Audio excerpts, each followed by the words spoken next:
Welcome to episode 7 of Modular Podcast on effects in general. We're not going to run down every single effect, and we're pretty much just focusing on modular effects with a little bit of integration. There's other stuff, looking at other gear in detail. Let's go around everyone that we've got. Greg, how's it going? How you doing, Ben? Not too bad. Good. Having spent a weekend at yours for Eurocrack. Yeah, it was a good event. Everybody really enjoyed it. Seemed to get good feedback from it.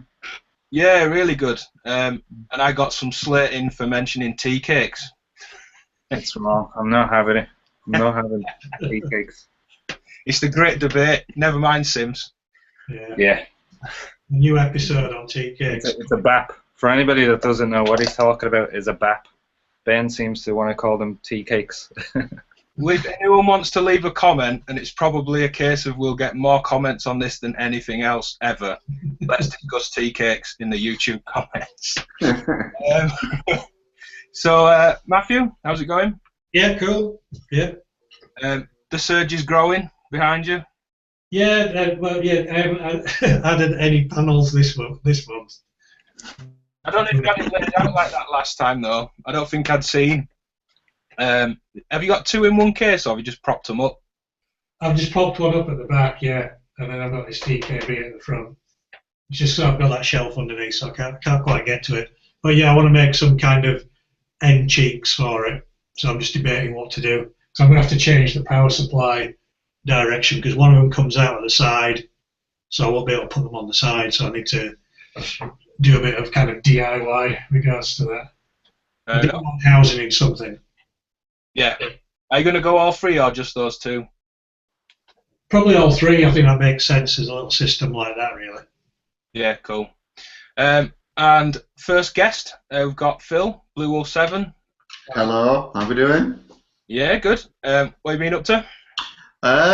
Wow, a lot of messing about with the mutant drums, rings, your good self, again with the Erbe, so I've been putting that through his paces. So that's been a lot of fun, yeah. Yeah, generally tinkering with that, and a little bit with the Goth Hardman Defoe, which we'll bring up, I think, maybe later when we start talking about granular. Yeah, cool. You reckon you're going to buy an Erbe, or you're not too sure yet? Wow, well, that's a good question. Do I really need it? Well, yeah, I didn't mean it in a putting you on the spot, is it or not? Personally, we all I mean, kind of like my initial reaction is, I mean, it's very make noise, kind of like the Phonogy and an Echo phone. They've very much got their own sound. It's got that real dirgy, very kind of unclean kind of sound to it, and it's very good. If I didn't have other modules, I think I'd jump on it. Does it do things I can't get elsewhere? I'm not convinced that it does, to be honest with you. Yeah. What about the sort of CV control aspect of it? Is that good? The CV aspect, yeah. I mean, that will be the selling point for me. Yeah. You start kind of in that, if you listen to the little track that I did, a lot of the voices in the background that probably sound like the synths are not. They are to the Erbe. Yeah. You can get it to. You can get it to wail. It almost sounds like a guitar feeding back at times. Right. So it's very cool for that. And if you attenuate, just like fly modulation into the absorb and the decay, the negative value, you can kind of rein it in. So it's just on that brink of losing control, but you can just pulling it back from Armageddon. That's as it were. It's not an end of chain reverb, is it? It's a sound design tool, really. It's definitely the way that I'd use it. Yeah, for sure. But if you listen with headphones on that track, you can hear really weird little patterns near the end, like little bits of percussion. That's all the Erbe. Then there's these massive singing like walls of noise. That's the Erbe. And about halfway through, you can hear like a slap delay on the snare. Again, that's the Erbe. I mean, for all the effects on there from the Erbe, so you can do an awful lot with it. That's definitely what's attracted me to. I mean, because Bren's brought it round to my place as well, and it was like, yeah, stop thinking about it like this nice lush thing that you put at the end of your chain. It's like this would be, right in the middle of your patch, doing all sorts of strangeness. Yeah, that's definitely the value of it. I thought for plates, really, getting the pre-delay right down on the plate just sounded immense. I thought really, really good for that. The halls were pretty decent, but I don't know how convincing they are. Compared to that ZDSP, I mean, it's probably a different thing entirely, I would imagine. I've not heard one of those, but...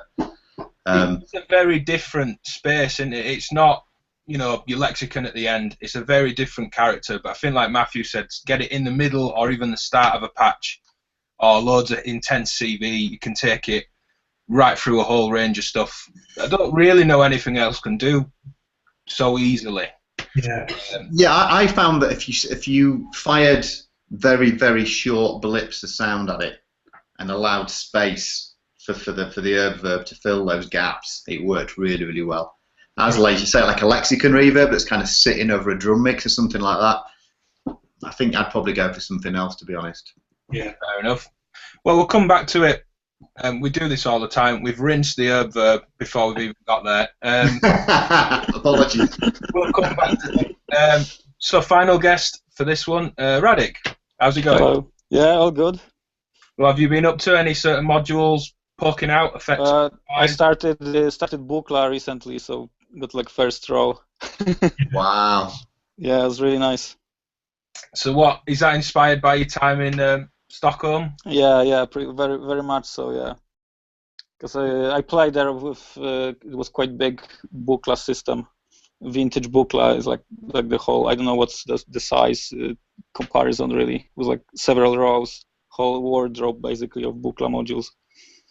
So really nice. Yeah, so I thought it would be nice to expand my search with it.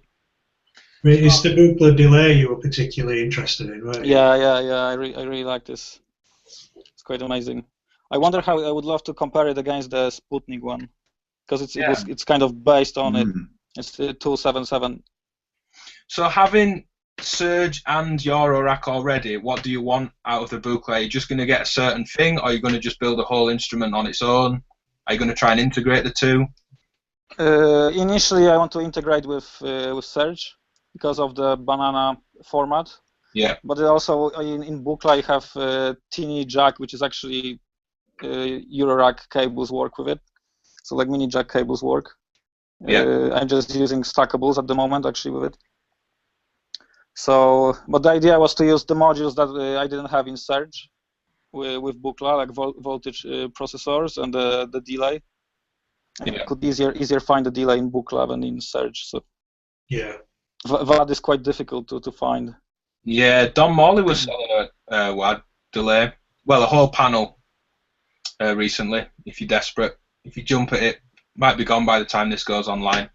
But yeah, jumping into effects as a topic then. Just to start it off, because I see this come up fairly regular, across Facebook, Muffwiggler, all the usual places. Why bother with modular effects? Or it might be a thread. Why should I get a modular delay? I just thought we'd go around and a bit of a reason as to why any of us bother with modular effects at times where we maybe wouldn't. Does anyone want to kick it off? Well, I think Matthew answered it, didn't he? It doesn't necessarily need to be end of chain. Why does it need to be? You can put it back into your modular and process it more with everything you have back in your rack.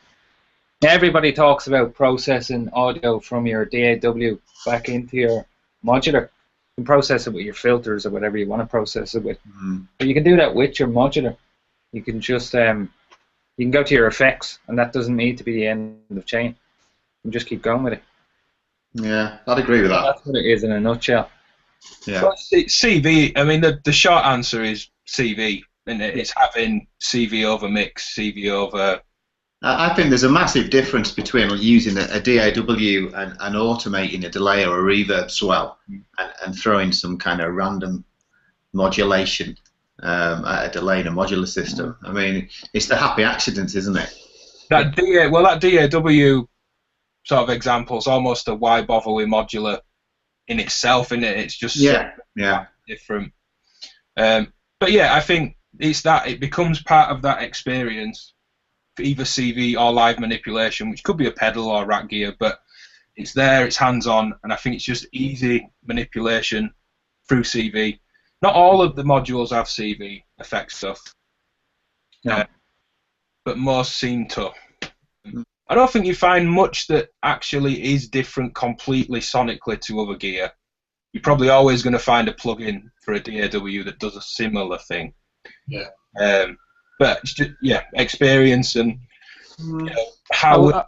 I would say also space as well, because you can, you could have guitar pedals, but once you put the modules, they could interact with each other as well, potentially more in depth. Yeah. You use one power and you can fill the whole space with effects, if you wanted to.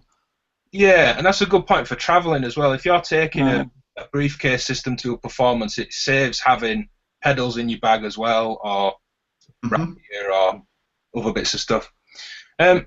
So again, before we kick into effects types, is there anything that you sort of feel we should all have as a bit of a toolkit to sort of make the most out of your effects? Any certain modulation you like for certain things, or certain ways of mixing? I'm very, very big on bussing and auxiliaries. That's definitely a big thing for me. I think I'm the only one that uses the dub mix. One of the things that I was doing a lot was, like, for example, setting the hot glue. The drums from that come independently to be recorded. I then send that into the dub mix. That channels off. Right. You switch that send pre and post. So you switch that to pre, and then you send that out to your effects, and then record that on a separate line into your DAW. So a lot of things like that. I'm really, really big on flying things in and out, and CVing them as well. That's I do that a lot, because the dub mix has got that CV capability on auxiliaries. Yeah, that's a good point. I mean, you can go the other way. I mean, it's harder, and obviously the dub mix gives you a full mixing environment, but you could split the signal and go for an extra VCA and use the VCA to fly effects in. But I think Richard mentioned that in the Richard Devine interview we did, that he uses those Sound Machines light strips, the 4 HP ones, as just a sort of physical effects pro. He likes to throw a bit of signal up into his reverb, create that big bloom, and then just pull it back down again. Yeah, precisely, yeah. Same thing. One thing I think, because not everything, certain effects bleed, and you don't see many of them, but an actual crossfader, rather than a dual CV and inverting your CV so one opens and one shuts. Things like the Moleco fade that actually have an A and a B and a crossfade between them. I think for me that's a bit of a sort of must. It's also got a Vactrol-based VCA on it. But I don't see people using that much. I pull that one up just as a bit of a mention for people. There it is. So really simple, 4 HP, 2 ins, manual crossfade or CV crossfade, and then CV over output level or manual. I think that deserves a little bit of a mention. There are other ones, but generally, if the wet bleeds or you don't get a proper blend, I find that really useful. I think feedback paths as well, having a spare mixer and mults or stackables, so you can create your own analog physical feedback path, not just for like a typical delay where you want to put a filter in the delay repeats, but just having them on anything, I think finds a way into a patch a lot for me. And then other things, and it sort of leads us on to his first patch example, things like the SBG from ALM, which is a way of integrating both audio and CV into a patch. Again, I'll pull that. I'm really interested about this module. I didn't know anything about this till we just... Yeah, it's really good. Well, we'll try and work backwards, and I'll pull images up as we go. I think the first thing me and Greg started speaking about regarding that was the A138D from Dopefer, which is, let me pull that up. Right, let me pull an image up. I thought they were going to kick me out then. Yeah, there we go. So you've got an input that it will attenuate down to sort of guitar or line level. It's not a switch, it's just an attenuation pot. That comes out of an effect send on a 1/4 inch, which is useful. Come back in, and then you've an amplifier to bump it right back up to Euro levels. And then on the top, you've got, it's not CVable unfortunately, but you've got a mix amount on a knob and a couple of outs. Right. So just a really useful way of no CV but audio over it. And then I think the other one is the Suestopol from Chaos Devices. Again, a similar thing. and I'll pull up an image again for people to be looking at.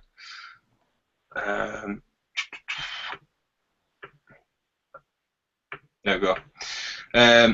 Same thing, effects in and out, but that adds an envelope follower on the top and a low end cut, which is really nice. If you want an envelope follow a drum loop with a heavy kick and all you're getting is the reaction to the low end, you can filter that out and sort of tailor your envelope. Very much the same thing. And then moving over to what Greg's used, the SPG, which gives you same thing, send and return and a dry wet.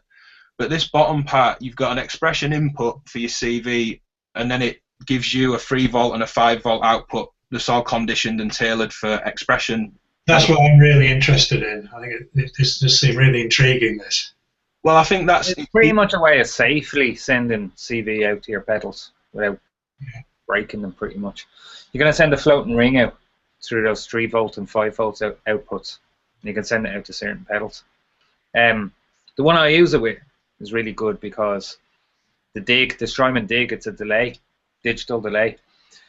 What it does is, if you power it off, I have one here. If you power it off, I don't know if you can see that. Can everybody see that?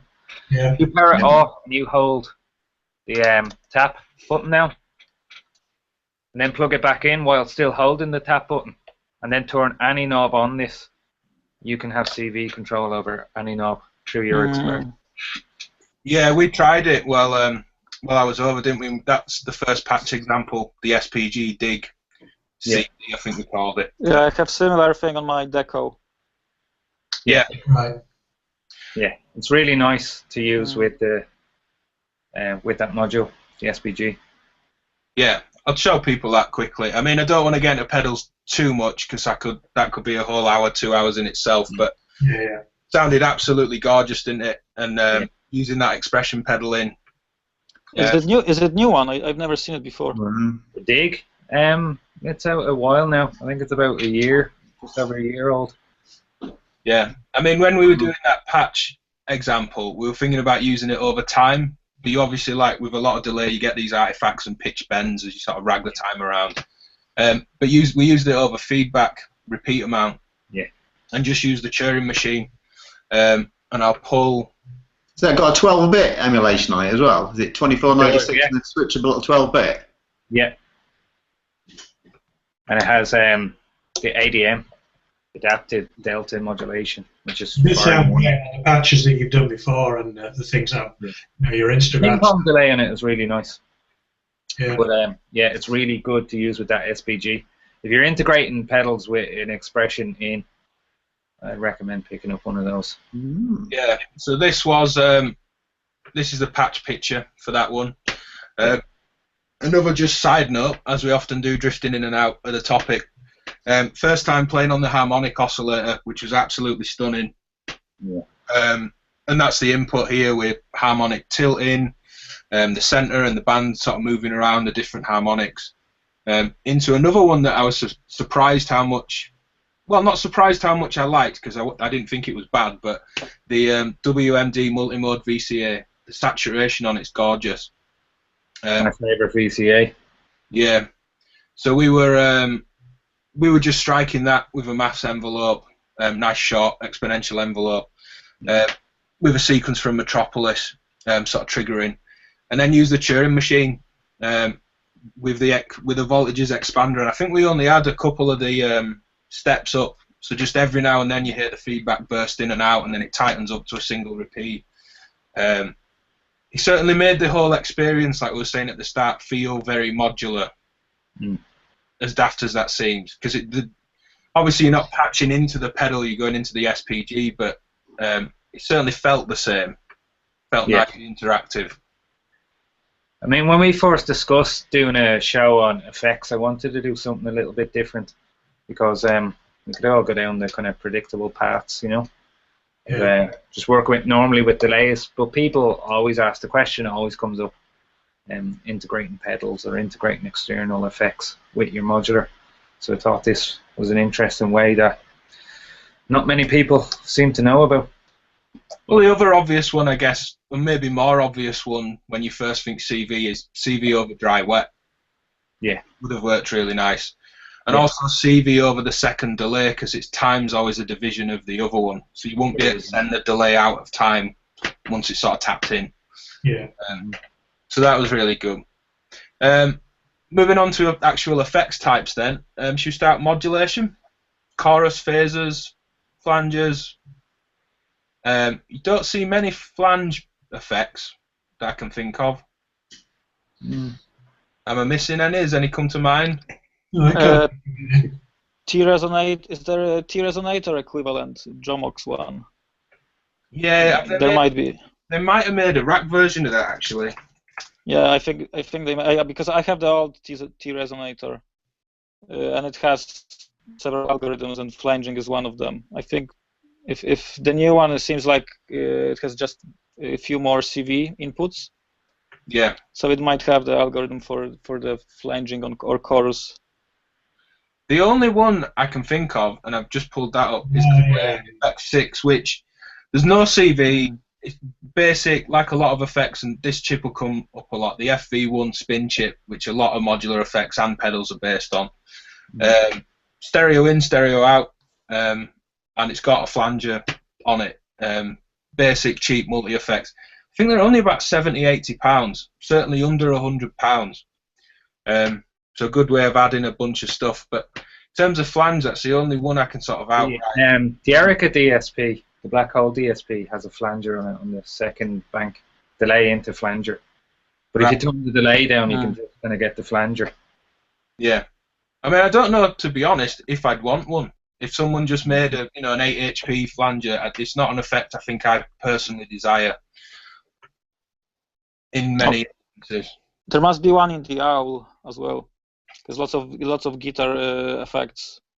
Yeah, that's a good point. The Rebel Tech Owl will have one. Yeah. That'll keep coming up. That's got one of everything in it. Yeah. What about similar effects? What about phasers? Yeah, I've got phaser. I've got the Dofer phaser, which is good. Do you get much use, and if so, what on? Yeah, well, I can't really think. I'm trying to think of the last time I used it on something. Yeah, I've used it on all sorts of stuff. I've used it on percussive type stuff. I've used it on also kind of like pseudo pad, sort of ambient sort of washers as well. Yeah, it's pretty good. Yeah, well, I wouldn't say that I'm using it all the time, but occasionally do dive in there with it. I've had that for a long time. I do like it on drums where you don't hear the obvious phasing. It's just a little spot. It sticks out a little bit. There is, what's the Krautrock phaser? That's a bit of a well-known modular. Yeah, well, it's based on the compact phasing A, the Schultz phaser. Right. That will likely go to all the sort of Krautrock bands and stuff in the 70s. That was it. It's quite a big brick thing with a big light on it and stuff. It's quite basic looking, but yeah, that's the one that people sort of talk about. See, this has people excited, and I don't mind admitting I don't know the history well enough, but Random Source are doing the pipe phaser. So it's meant to be based on the Krautrock phaser then? Is it Hebel? Is that how you say his name? People can flame me for a pronunciation. But yeah, I've not heard it. I just wondered if that particularly had a certain sound, or there's a reason people are desiring that particular thing, I think, and I don't know what it is. Well, I mean, if you want to do a search, if you just searched on compact phasing A for a picture, and like I say, that is the Krautrock phaser. Right. Let's. That white box. Yeah. Yeah. There we go. So that's the one. That's all the Krautrock bands. Yeah. It's something to look into, because that. I mean, my comment, and I sort of hate to be that guy, as it were, but I sort of said it's a bit big, the Random Source one. I think it was 18 HP originally, and I thought certainly for live, however good a phaser sounds, 18 HP is too big. Is it not for you? Is it They're doing a version. There's a discussion on Facebook for those I see. Random Source and Matthias from Phonitronic. I think him and Random Source are good friends and work together, from what I can see. In regards to other modulation, then chorus, and that was a patch example that I put together using the audio damage dimensions. I absolutely love that thing. Right. And I don't know if it's just because I really like the Fluid plugin, which is what it's based on. I used to use that a lot. But you get really reverberant, sort of diffused delay textures when you get the feedback up and the depth up high. You can hear it in that patch. As usual, I've gone to random CV just as an easy way to demo lots of different voltage levels and settings. It's just an easy way of going through it. But it's a really basic patch. Turing machine sequence into a quantizer, playing the Vari-Shape VCO, Polyvox filter, little bit of sequence modulation from the Turing machine, and an envelope, not hitting every note, just a little rhythmic thing from the Black Jewel envelope generator, and then dimensions, mono in, stereo out. In that patch, it was all manual manipulation, just knob turning, and then sort of through the three CVs in about halfway through. So, yeah, that's what that one was. But yeah, the special thing with that is those sort of reverberant bursts. It came up in the video for the WMD aperture that I did. I put dimensions on the end, and someone said, "What reverb is it that I can hear coming in and out?" And it was just dimensions. Right.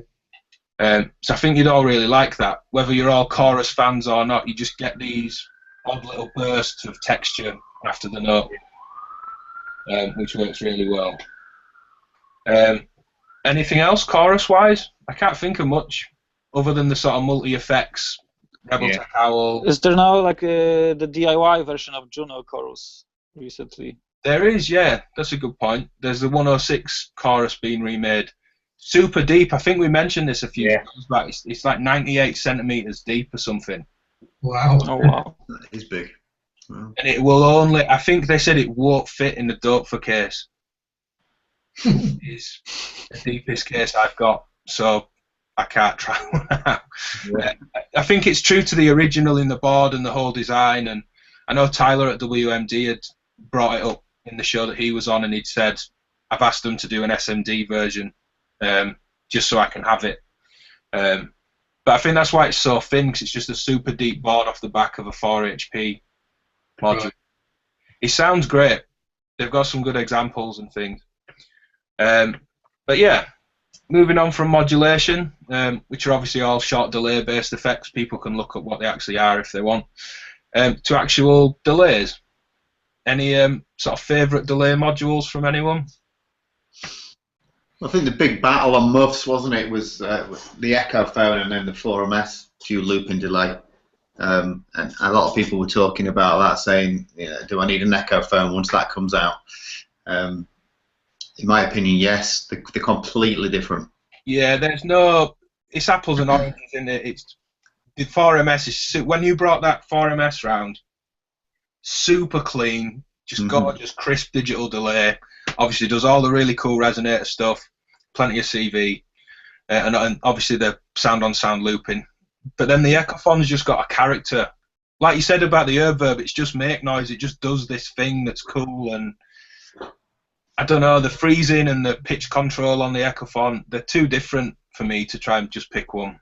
Yeah, I'd agree. Definitely. I think, Matthew, you'll probably jump at this, and Radek, you've already said you're interested. The Sputnik 4-tap delay. Yeah, I really like it. Again, similar to what Phil was sort of saying that we were on about, is like, you don't think of that one, again, as an end-of-chain, nice delays that just go off into the sunset. This is a sound design sort of tool, and it's fantastic. Again, you physically have to patch your own feedback path with this, or you won't hear anything.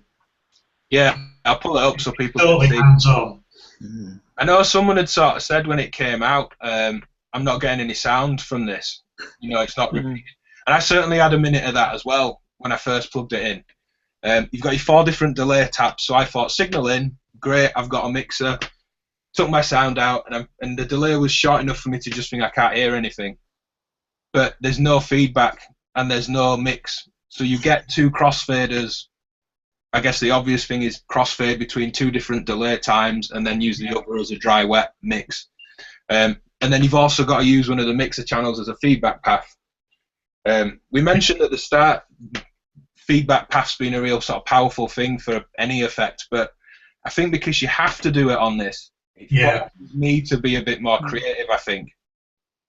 Yeah, totally. I mean, and the FM's brilliant on it as well. If you get some really nice fast audio rate modulation into there, you just get these fantastic metallic sounds from the delay. So again, it's a total sound design tool. Thinking of, obviously we're mentioning patch examples as they suit the bit we're on about. There's one with this for the filter episode looking at the aperture, and we'd put the aperture filter in the delay path, and you can hear just these high moments of delay build up, then super low, this band moving around. And yeah, the FM you mentioned, just in case people don't know, and I didn't at first, the CV and the FM in, you would think do the same thing. CV over delay time, FM modulation frequency, that's time, but they're not. The FM is like an audio rate FM, just repeat. It doesn't affect the delay time in any way at all, which is the first I've ever seen a delay do that.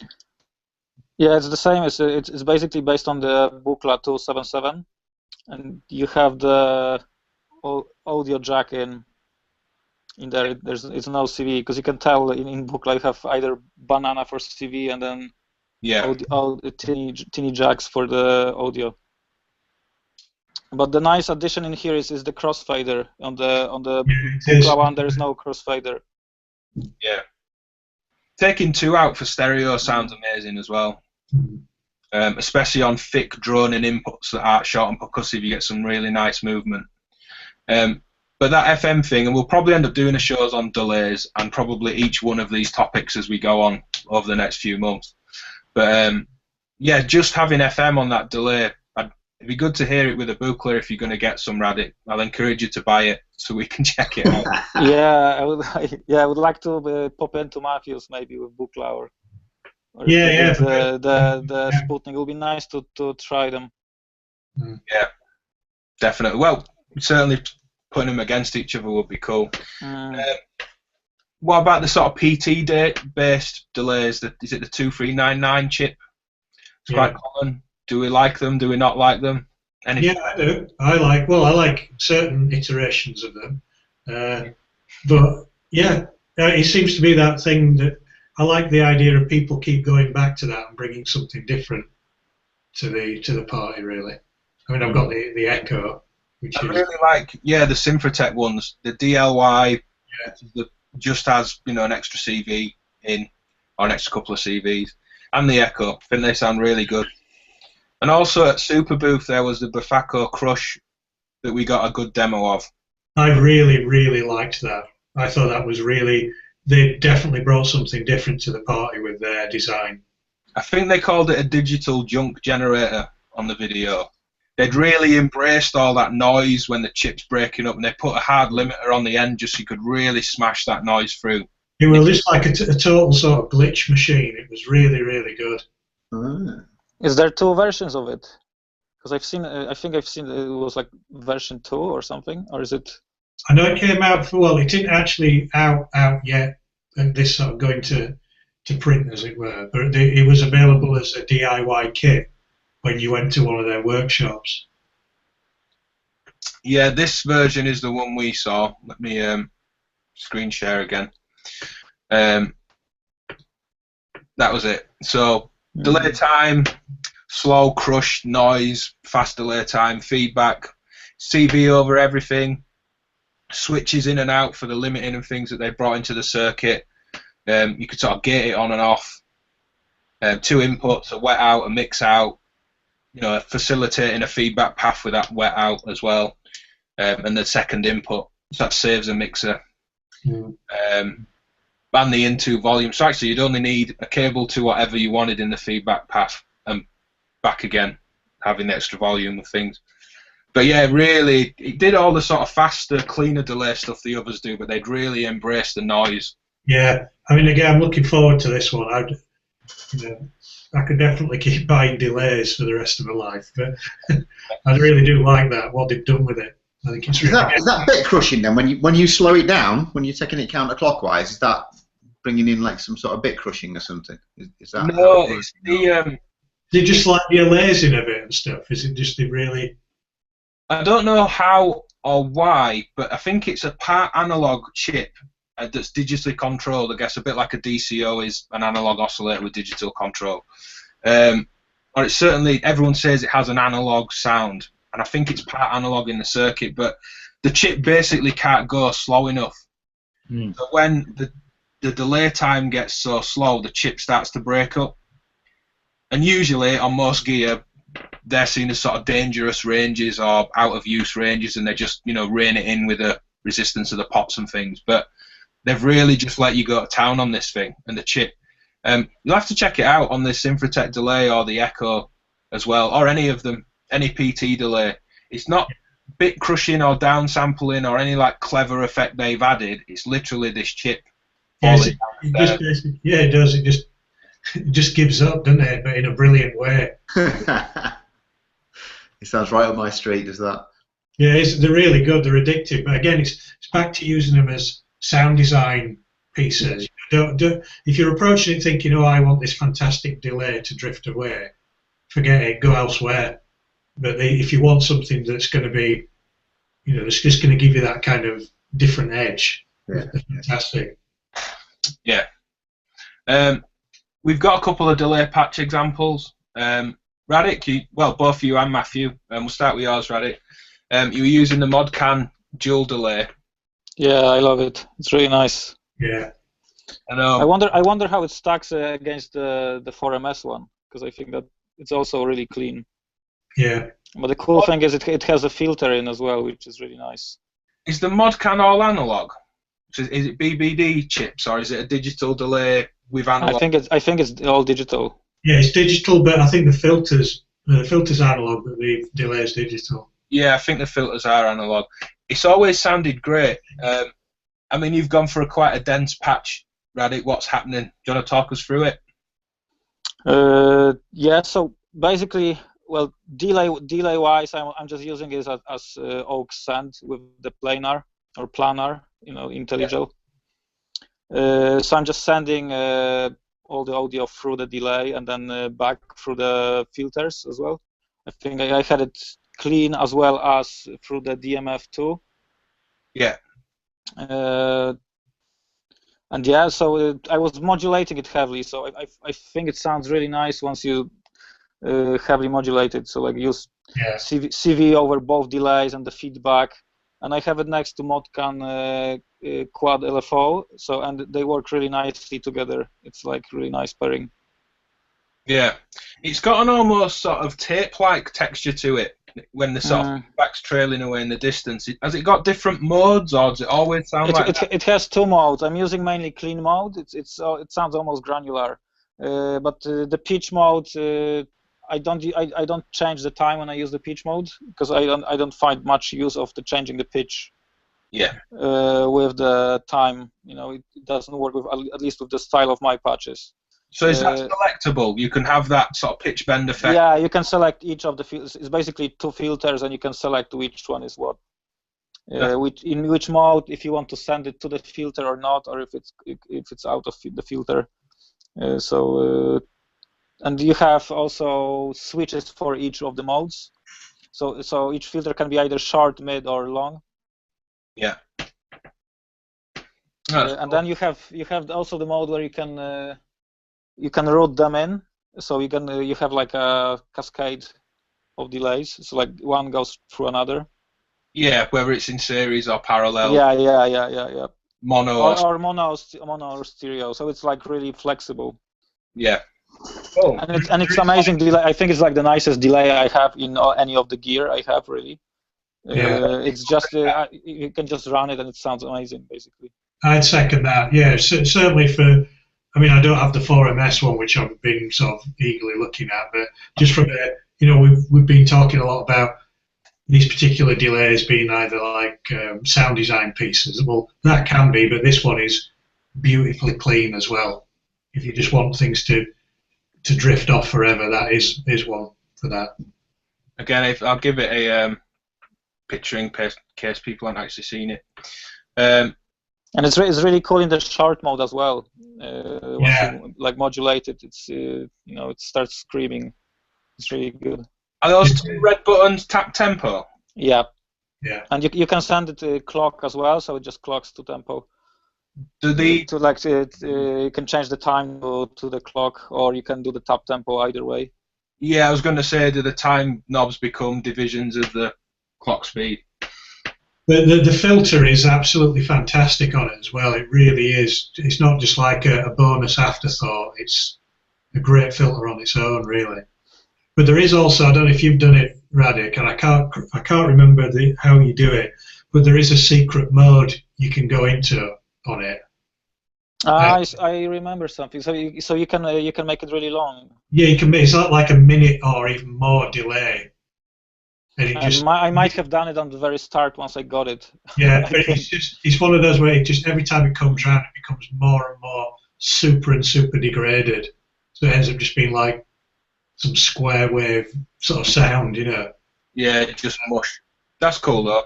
On your third because we've got, and I really like it when anybody does this. We've got 3 versions of your patch example, Radek, and on the third one, is any reverb used? Now it's just rings. Right. Okay. It's got a really nice sort of reverberant texture. Yeah, it has. Yeah. And the 3 examples, and we'll link all this as usual, and people pause the show, go check it out. But I really like that there's 3 different versions of the same patch that all do sound different. Yeah, I think like the Modcan makes really lovely space in general. So like it sounds like you'd have a reverb, like if you use it. Yeah. And then in combination with rings, it's just multiplied basically. Yeah. Because like it was built-in reverb. I don't know which. I think like I use like red mode on the rings. But yeah, it just makes really nice space. Yeah. On its own, the Modcan delay.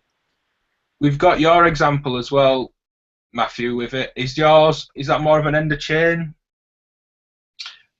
Which one's this for? Which? You're lovingly named, and I want to ask if you've ever actually seen one, a Japanese ice cream van. Yeah, I see. Yeah, is this one? No, it's been it is on the end of the chain, but it's again, like Radek was doing. This is CV'd quite heavily as well. So the timing, I'm basically feeding the clock into the sample and hold, and then changing the clock by the sample and hold. So it's kind of really throwing it in and out of kind of sync, really. Right.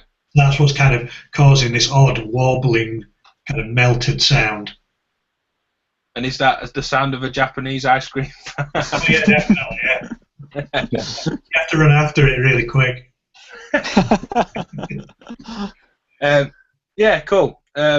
I think the 4MS deserves a picture and a mention. Have you have anything to say on that one, Phil? I've just got mine out of customs. It's been sat in customs for over a month, and I had to fill in all sorts of forms. Felt like I was getting shafted by UK customs with forms I've never had to fill in before.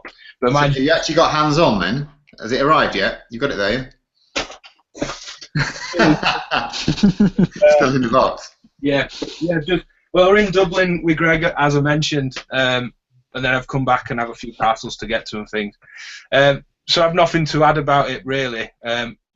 But what? I mean, it's super clean delay. The feedback path on it's amazing. I mean, the reverse and then the hold function as well. I mean, it's it's a virtual sampler. Virtually. Yeah. You can really get it working like that. Some really long delay times and just get it looping.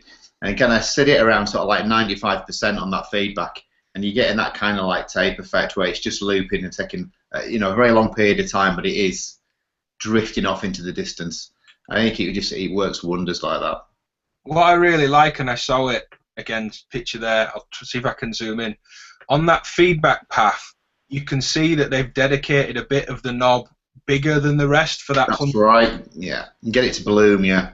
So it's really easy to get that 100% range is wider on the sort of pot. How they fine tune the response. It's really easy to get it just staying there. Can you get it to kind of degrade? You know, like as the delays are coming round, can you get them to kind of degrade, or are you doing that via patching it out to a filter or something like that? Yeah, I'd patch it out to a filter to get it to do that. Really, it tends to be pretty pristine.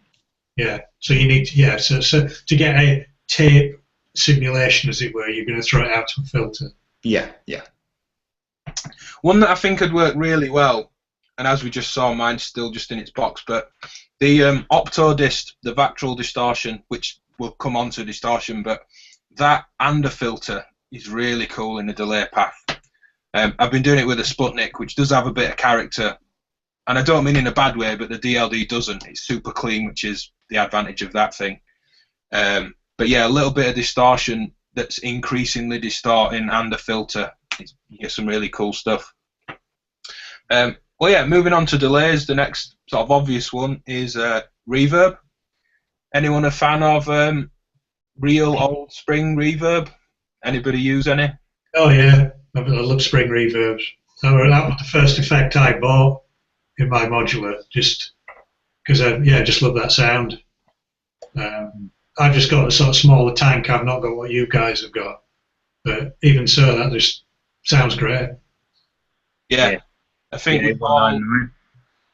it's really good with the bigger tanks as well, but the feedback on it is going back to the feedback what we were talking about.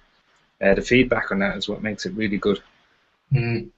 I think that's why I stuck with the A199. I mean, I ended up with both, but I stuck with the Dope for over the music thing one, that it just had the fully wet reverb out and the feedback in constantly there.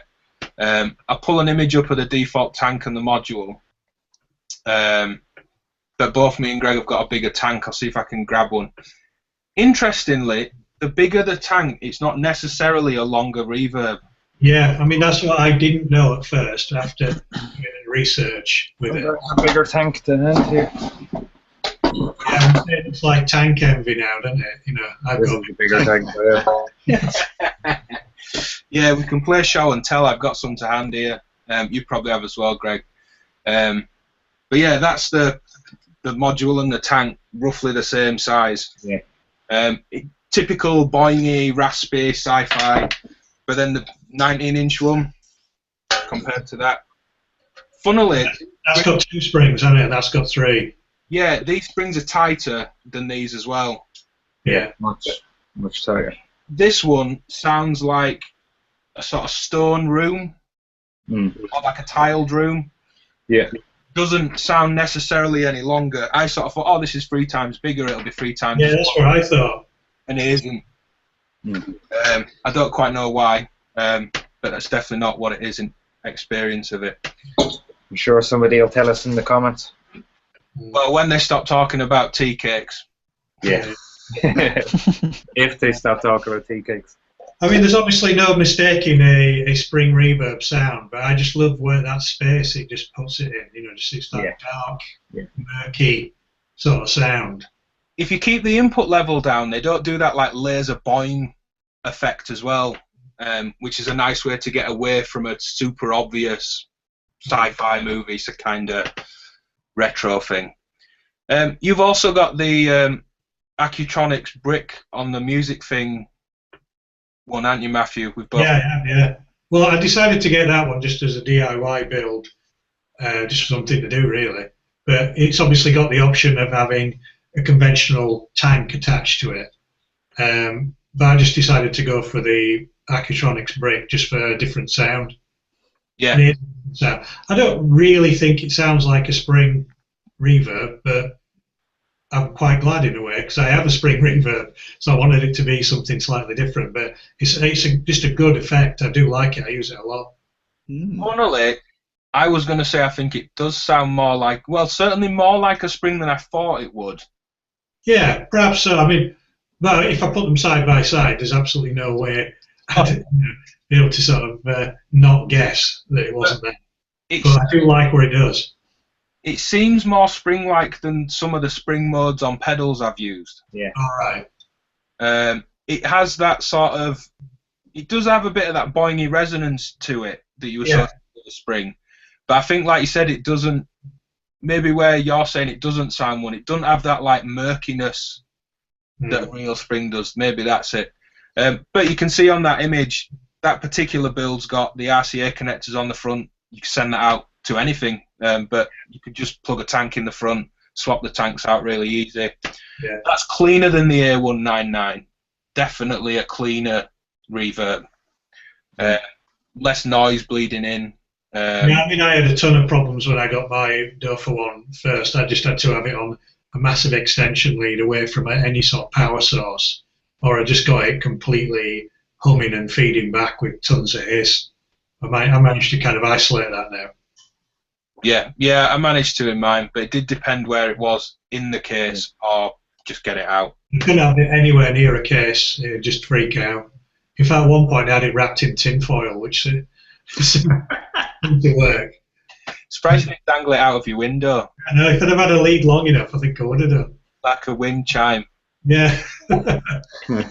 Have Music Thing got like a license then from Accutronics for that, or how's that? Yeah, that brick's sold separately. It's a real Accutronics. They call it a digital brick. Right. Okay. But it's, there's not a version of it with a spring then? There is the Music Thing modular one. I'll pull it up again. It has the RCA connectors, and you can buy a spring tank okay. of your choosing, or you can buy the little Accutronics brick. Right. Yeah, when you get the kit, it don't come with anything. It just comes with the parts, and then you decide whether you want the brick or the spring. Right. Okay. Yeah. Yeah, I used to have an Accutronics reverb in a carving amp. It's the amp that Frank Zappa and Steve Vai used to use. And it's phenomenal. So it just struck me as been strange there wouldn't be a spring involved there. Yeah. Well, I was just going to say, those looking for other springs, it always comes up. I want to buy a bigger tank. Looking in guitar parts and sort of boutique guitar part shops and things was where I managed to find one. You just have to match. There's a long number on every tank, but you might see it somewhere on this. It's sort of being painted on there, and it's sort of the first part and the last part of the input and output impedance, and all you need to do is match that just to make sure your levels are okay, and then buy whatever tank you want. Obviously manipulating it how you see fit as well, sticking stuff in the springs. Yeah, it's quite good.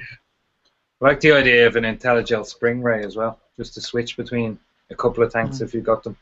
Yeah, well, there is a mod for the Music Thing as well that you can put a switch on it to switch from the brick to the spring. But not different kinds of tanks though. Yeah, again, I'll let's pull a picture up of the spring ray. They seem to have made, the most feature-packed one. Yeah. And one thing that does, like I said, if you keep the level down on the A199, you can avoid those sort of percussive bumps that you get through it. Having the pre-EQ tilt to shave a bit of low off and add a bit high, tailoring the input to the spring makes a massive difference. And also you've got EQ on the way out, limiter, feedback. Yeah, so that limiter threshold looks interesting. Yeah, a bit of drive. There's an effect send and return there. You can see tank C has its RCAs on the front. There's also around the back a tank A and B, and you can switch between. I'd certainly like to try it and just it's very interesting, does that? Yeah. And maybe having one of the tanks as something that you've stuck pencils and all sorts of weird stuff in. A sponge I found really useful in the same way that for a bit of a classic Motown bass sound, you might stick a sponge between the first pickup and the bridge, get a really nice muted soft bass tone. Just letting a sponge just hover over the springs. I like dangling paper clips on it. That's good because they sort of jangle together. Yeah, good idea. Have you tried substituting a tea cake for the sponge? Yeah, much better sound of that, definitely.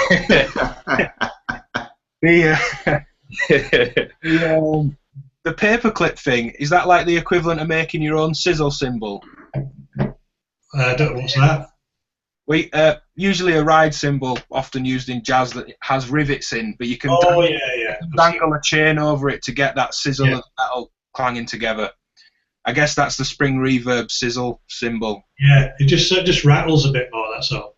Yeah, that's cool. We'll head on to your patch example, Phil. We've already discussed it, but we'll certainly come to it and look at the picture. Sure. So you said it's doing everything.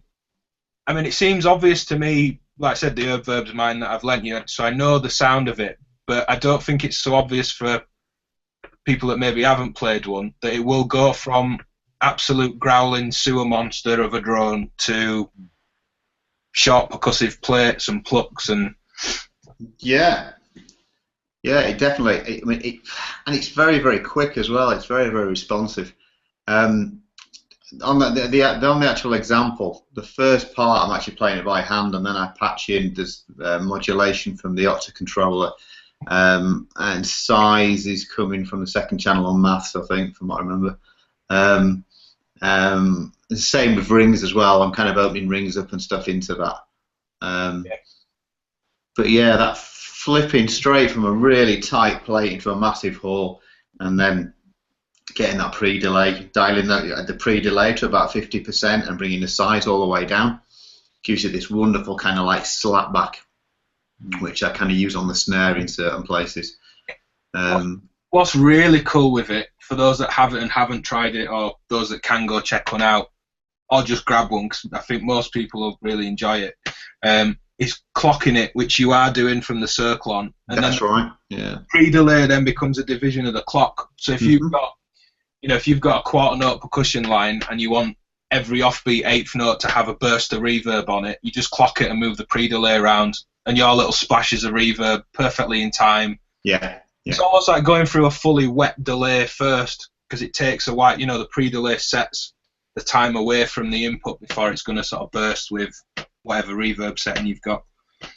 I think you mentioned the other trick, taking the really good feature by Make Noise. It's got an envelope follower on the output, and it gives you CV of the envelope shape. Yeah. Setting the decay on the veggie where it's going to oscillate fully and start to distort and clip and go wild, and just patch it back into the attenuator and just invert it and attenuate it slightly. You can just keep it on that brink of going crazy without it ever getting too far, because as it builds, the envelope follower's voltage rises, that pulls it back again. Really cool. Yeah, I had that running 180 degrees out of phase with rings. So as rings diminishes, the reverb expands, and vice versa. That's cool. Yeah. Did you hit the reverse at any point? The reverse, yeah, all the really weird, scattery little percussive notes at the end that it sounds like percussion. That's the reverse been triggered, but very, very quickly. Right. I'm taking there's a mult, and I'm taking various splits from the kick drum, and they open hat a couple of other places, and then they end up going into the reverse, and they're modulating really quickly. But there's also stuff coming from Tempe, where if you actually look at Tempe, you'll see that channel 1 is feeding back into its modulation. So I can kind of change those rhythms by having all 6 outputs modulating each other. So even though I'm only using one, he's picking up the value of the other 5. Right. And then they're all set to odd numbers, 3, 5, 7, 9, and 11, I think, something along those lines. And they're modulating also between each other. Yeah. And the modulation itself is modulated by channel 1, and that's obviously changing because that's been modulated. So it gives you this crazy, like scattering sort of sound that's going into the reverse switch. Yeah, it works really well. Another trick I think it has up its sleeve is that internal modulation. The depth goes from nice and slow up into odd. You've got the sine wave modulation all the way left, and I think they call it ergodic modulation, I think is the wording they use, all the way to the right, which is like a sort of scattered, almost shimmer type effect. It also, I guess, last thing for me about it really, but it creates a nice stereo space out of the mono in. It does, yeah, definitely, yeah. I think the absorb control is probably something that maybe gets a little bit overlooked. For the very, very sort of careful selection of that, you can kind of go from like this beautiful kind of like damping kind of effect, and then it sounds like you're actually physically changing the material between, you know, kind of the walls. Sometimes it'll sound like steel and then concrete or wood. Yeah. It's that. However, they've done the algorithm for that's been really, really well thought out. Well, that's Tom Erbe from Soundak, and one thing, yeah, if you're going to get one of these or not, I recommend everyone goes and watches. And if you're watching this where we ramble for 2 hours, this is certainly worth watching. If you Google designing the Erbe verb or the Media Arts and Technology graduate program, there's a video at the bottom. We won't play it now, but it's if I hit play, we'll see how long it is. But it's a long form video with Tom Erbe in a seminar format, lecturing how it was designed, and he's got Max and MSP running. He goes through, this is a reverb, you know, this is a reflection, this is what this sounds like. If we diffuse those and feed them back, it starts to sound like this reverb. This type of feedback path and diffusion was used in the 80s, and he's just playing like a little, I think it's like a little Latin percussion loop, conga hits and things, and you can hear this reverb develop from super primitive to what the Erbe was in the end. Well worth a watch. Another sort of external thing to check out, just jumping back slightly, with the Music Thing modular reverb, I won't pull it up because I can't remember the exact name, but if you search, there's a paper that Tom Erbe linked or put out talking about spring reverb, and that's a really good read. A good few pages about spring reverb design and applications and things. All right. He has really cool Max MSP objects as well on his website. They're available for free. So like if you have any Max license, you can load them up. They're really nice. Mm. Yeah. I tried to load them to OWL, but unfortunately they're not supported because they're I think it's closed format. So. Right. Right. Is that something to do with the difference between Max MSP and Pure Data, maybe, that the OWL's running on? I think he's got Pure Data and Max MSP, both versions. So I think his are locked, so you can't export to OWL. Fair enough. It's a good point to mention the OWL, actually. My favourite thing, certainly of the original patches for the Rebel Technology OWL, was the JOT or JOT reverb. Yeah, I like it the most as well. I mean, the OWL, we've mentioned it a couple of times. There it is, just a simple 4-parameter CV for those 4 parameters with attenuators, stereo in, stereo out, expression in, multi-effects module, quite a powerful processor, so it's capable of a lot. But the reverb sounds great. It's all USB updatable, but you don't have to touch the USB if you don't want. Several banks and things you can flick through, loads of guitar style effects. There's some CV generators, synth voices. That's worth checking out. I think live as well, especially if you're quite quick moving through the patches, that'd serve a lot of effects purposes for someone. You can CV the patches as well, so I think you can choose you can CV the algorithms. Yeah, when you hold the button down, which is how the patch selection's done, if you've still got CV running in, it will CV through, which is cool. I think this stereo input they've got volt per octave tracking out of as well. You can treat those as clock-ins for the delays. Yeah, really powerful open platform. The cool thing with it, if you go to, if you search Rebel Technology OWL and go on the website, they've made web versions of every single patch. And there's a little drop down, I'll pull it up. There's a little drop down menu where you can choose like a basic synth loop or a drum loop or a guitar loop. And you can sort of audition audio through any of the patches. Oh, that's a really cool idea. Yeah, I thought that's a really nice, powerful way of selling your product. Go and check it out. Yeah, exactly. Yeah, I think is it Hoxton Owl? You might have to remind me of the web. Yeah. Hoxton Owl. There we go. HoxtonOwl.com. I'll pull it up, we'll have a quick look. So it was a guitar pedal first, and then being brought with Rebel technology around to be a module. But hit patches at the top, and you can sort of see all these different versions.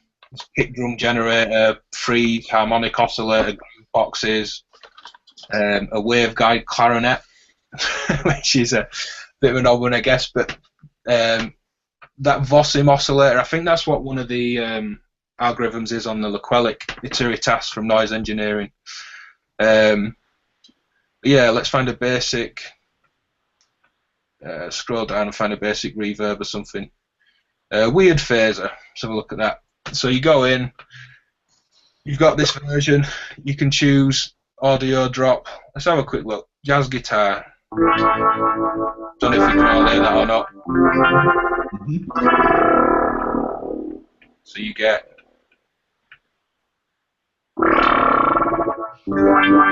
anyway, that's what phaser sounds like. But yeah, you can audition all of it and then just download it and run the stuff in, which I thought was really cool, especially for some of the little voice things as well.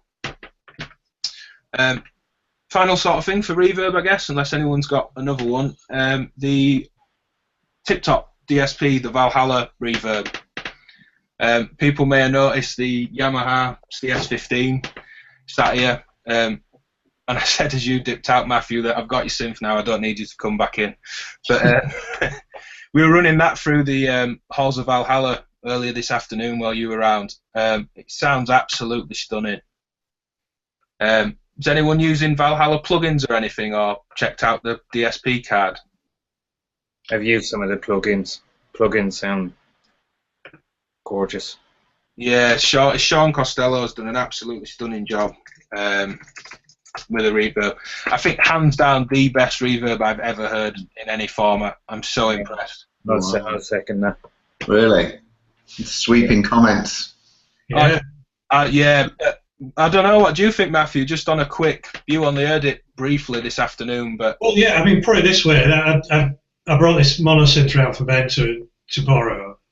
Plugged into that Valhalla card, pressed one key because obviously it's monophonic, and it just sounded like a super vast polyphonic synthesizer. So it was just one key, just stood up and then listened to it drift away. He just suddenly made it kind of like a monophonic synth into some cinematic piece, amazing. yeah, It was impressive. the chorus on it was really nice as well. The third on the ZDSP, every algorithm on every card's got sort of 3 parameters you can control. There was always a chorus on the third one, and that sounded gorgeous as well. But there is, just quickly looking for anyone that maybe wants to get in on the sound without the modules, or pick up some stuff cheaply if you're into plugins. There is lots of modulation and reverb types there on the Valhalla site. Well worth checking out. He also has, just quickly as another sort of interesting aside, if you like, his blog talks about not only the Valhalla cards but his plugins. They're the physics and psychophysics of plates. He's got some really interesting posts. All right. Worth following. It's worth spending some time reading his blog when you get a chance. Mm-hmm. The characteristics of reverb chambers versus plates, which is probably equally as geeky as most of what we talk about. So well worth checking out on valhalladsp.com. But yeah, it did rooms and plates really well too. I was just expecting this vast, cathedral. Yeah, huge modulated cathedral and beyond, out of this world space reverb. But all the plates in the room sounded really good. Yeah, I'm happy with that sweeping statement. Yeah, I'm gonna have to get some hands on with that one, I think. Then. Yeah. Honestly, absolutely blown away. The thing as well, Paul Burns has just got one, a friend of ours, and he said to me today, actually, it doesn't sound like the Spin FV1 chip, which is what a lot of other effects are based on. And I think it's a rather limited chip, especially by today's standards. And whatever Sean's done is absolutely sort of rinsed this code to get an absolutely amazing product. Yeah, that'd definitely be my desert island reverb. without a doubt. Moving on. How old is the DSP, the module? What's that? It's been out for a while, the DSP, no? Yeah. Quite old. Yeah, I mean, we should pull an image up just so people can see it as we're showing things off. But I'll pull that screen share up. What it does do, to give the module some praise as well, is it's got this sort of analog back end built around it that other things don't have. So you've got 2 audio ins with level, that's fairly standard.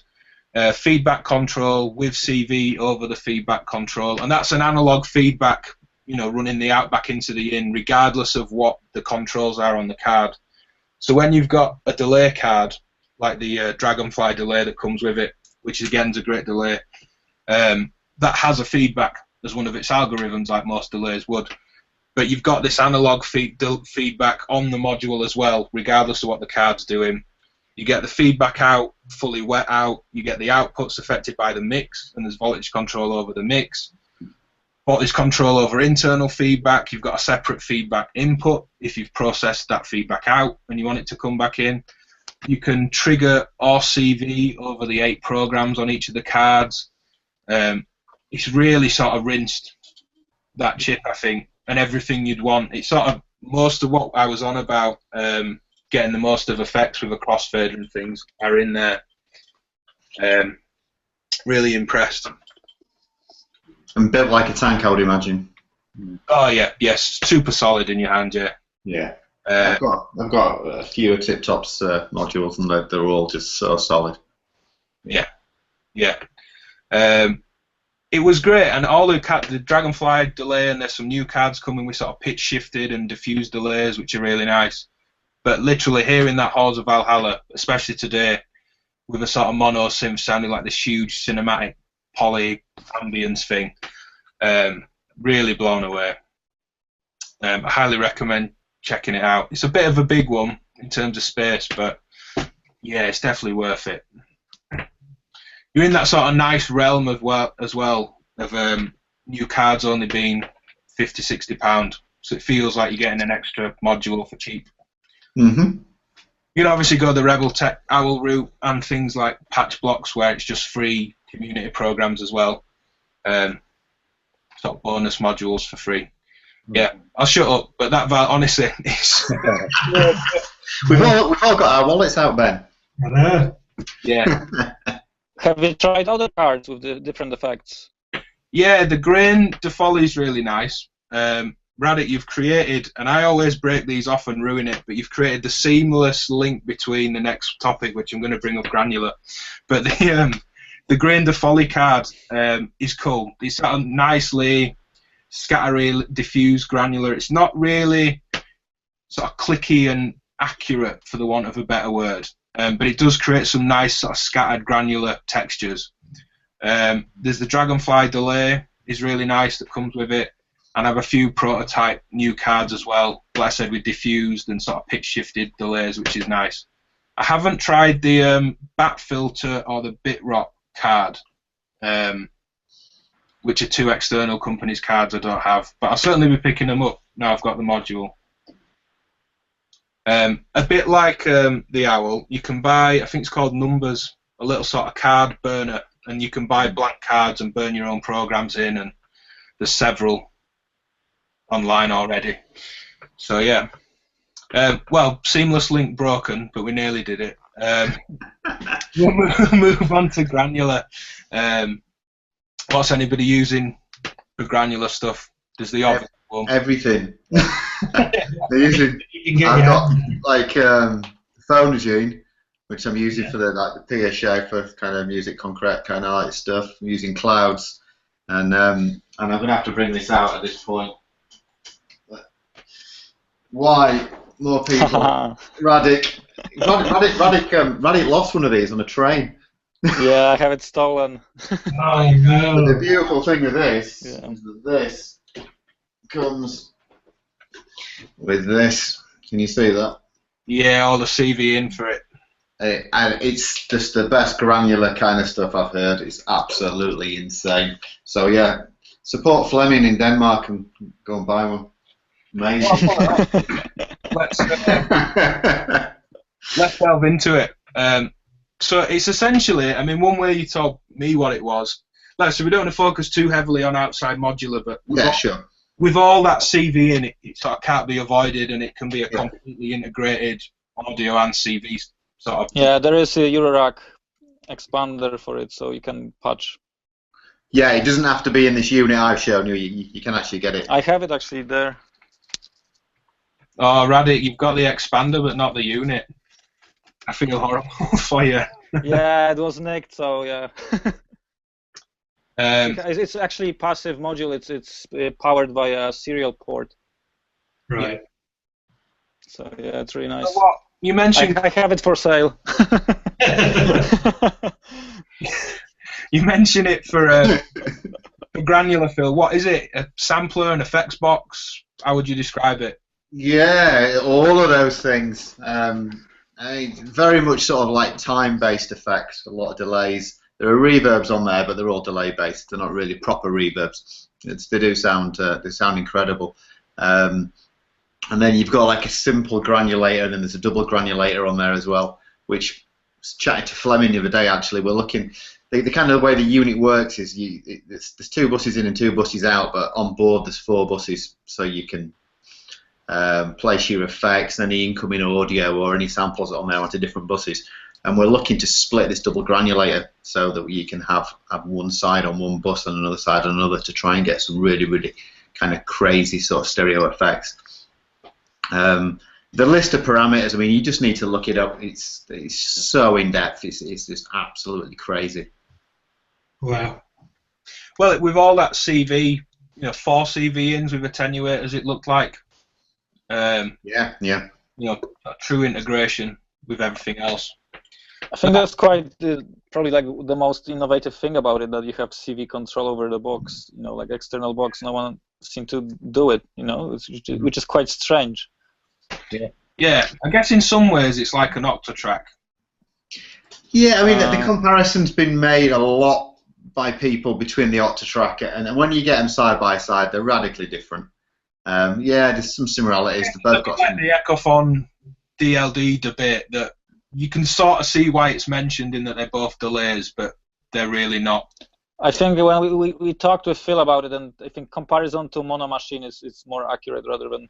Yeah, I think so, track. definitely. Yeah, it's got that flexible routing and busing that the mono machine's got.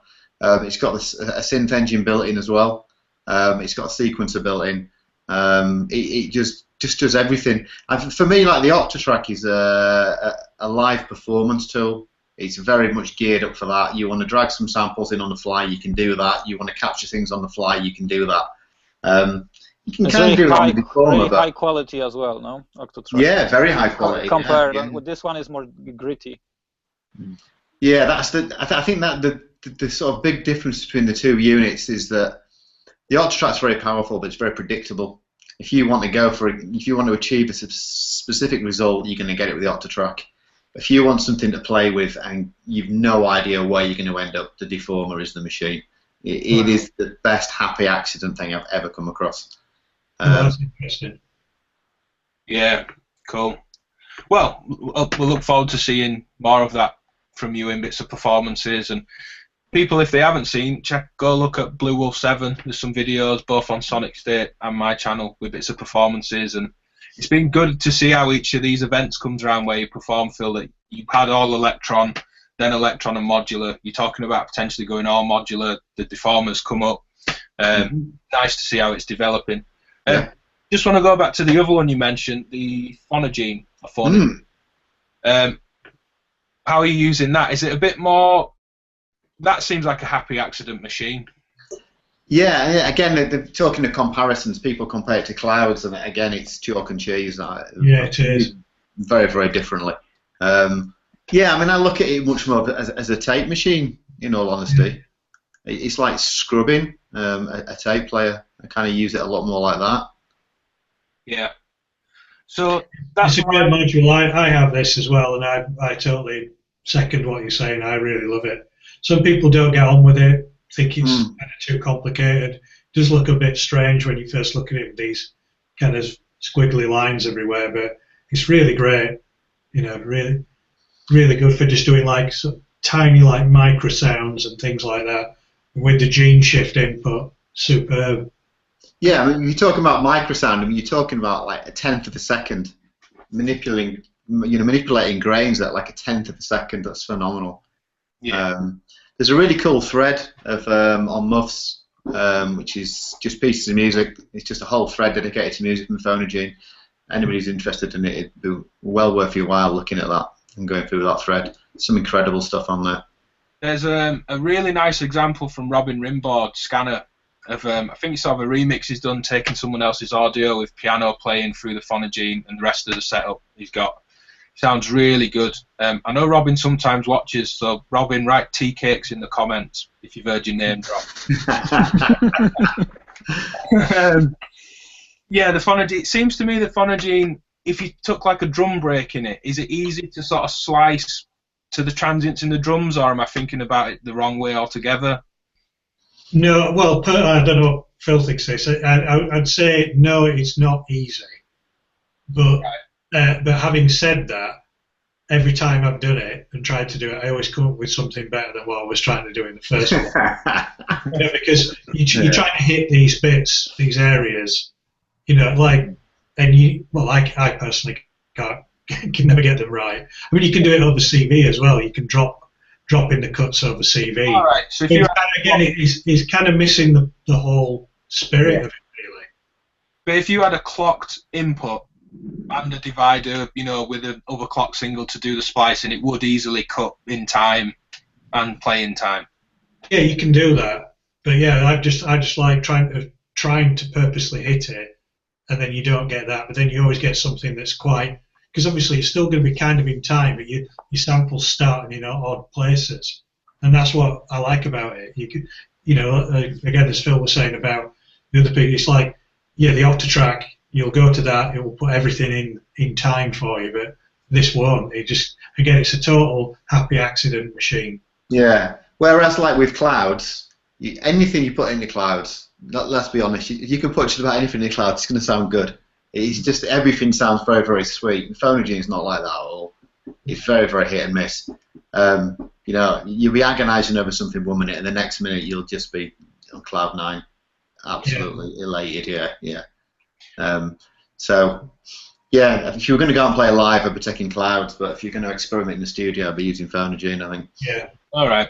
Just where we've broken off. I mean, this does granular as well, but as a brief sample slicing. Look, the Ginkgo SimC's sample slicer, I think, deserves a bit of a mention. You clock it, you hit sample or trigger sample, and it slices it into 16 slices. 12-bit, you can pitch it down, and you get all that glorious SP1200 MPC type aliasing in the top end. CV over how many slices play back, and the start point. If you clock it at audio rate, it's not divide really, it's multiply. The sample length. I mean, division is the right word, but I guess it gets confusing at times. But it's 1 times the clock inputs, or half the time of the clock input, not like a divide in half, But it gets faster as you turn it to the left, going down to an eighth of your clock rate.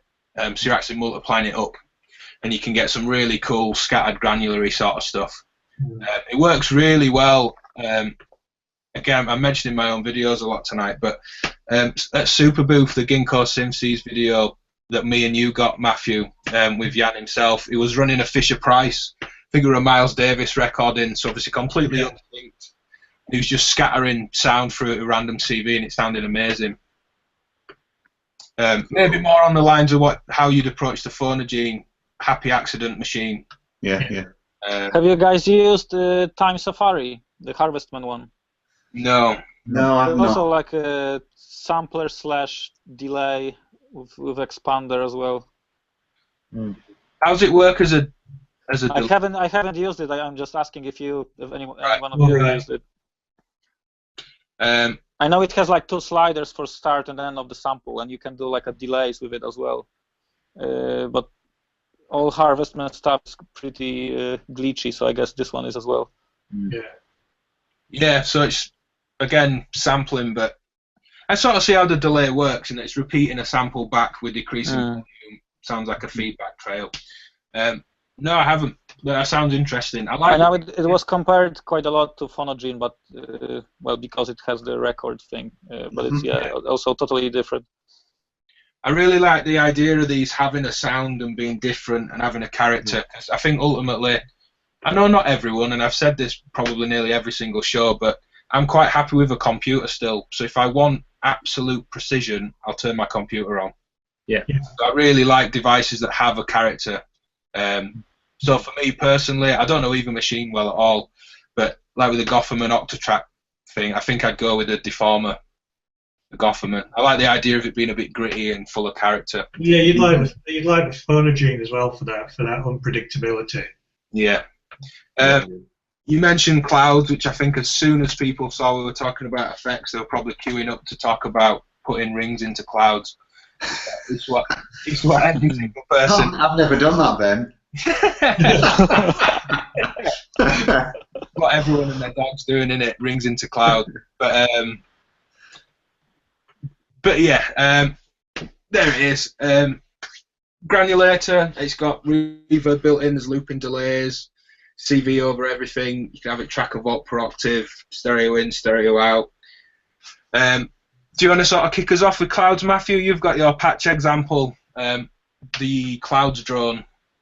Yeah, I mean, again, it's a fairly simple patch in a way. As in, there's not that much going on. It was just this swelling kind of drone sound. But yeah, it just excels at so many different things, this clouds. One thing I wanted to ask, I'd noted earlier while I was having a listen, is freeze on all the time? Because it looks like in the patch, and obviously people can see it in the diagram, you're taking it out of the qubit nanorand, which makes me think it's freezing on and off. Yeah, it is. It is doing it at quite a rapid rate, but it's not on 100% though.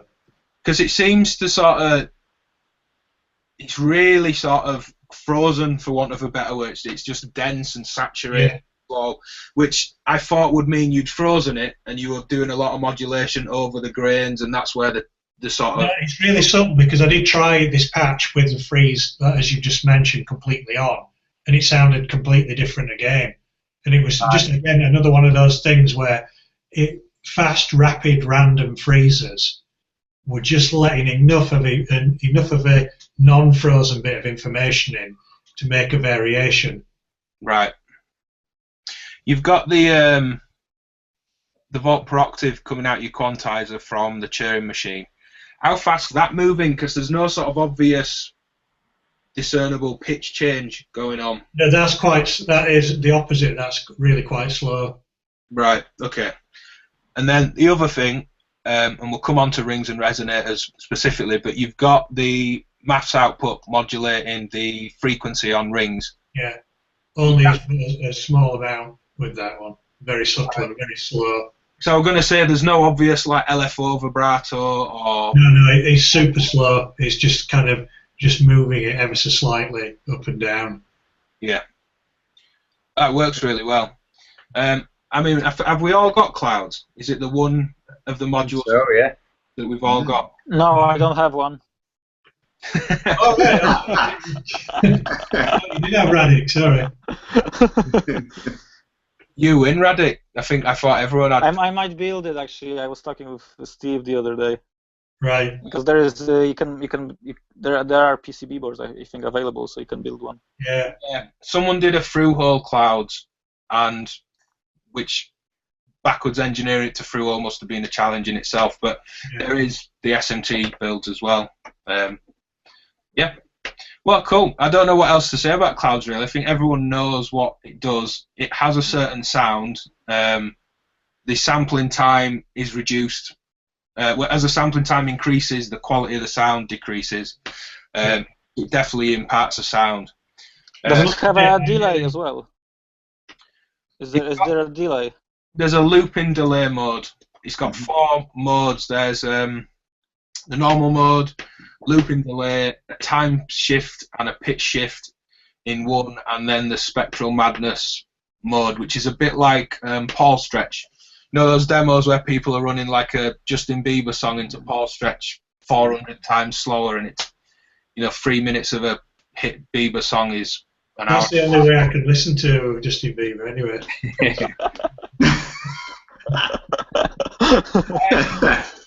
What if you give him some intense phonogene treatment? Would that do it? Yeah, well, possibly, yeah. I just have challenge. Someone following him around with a Pole Stretch thing on a microphone. That's what we should have done. Never mind these patch examples that actually demo what we're talking about. We should have all mangled a Justin Bieber track. And then we'd have had it all taken down off YouTube. But, yeah, well, Clouds is Clouds. I think everyone knows what it does. I find, for me, with a Vault per Octave in, having an octave switcher, like the Beast chalkboard, really useful for just shifting the grains up and down an octave. Yes. Is it worth mentioning anything about? Well, there's the Parasites firmware update for it, isn't it? Well, alternative. You've got Parasites, Greg. Does it add? It adds the Oliver, which I think changes every. Yeah, I really like that. Sounds really, really nice. Has it changed the sound of the? I mean, obviously, when you turn up the blend mode. Well, it makes it much bigger, and you get more control over it as well. Yeah, because you get pre-delay, decay, room size. You get all the controls, don't you?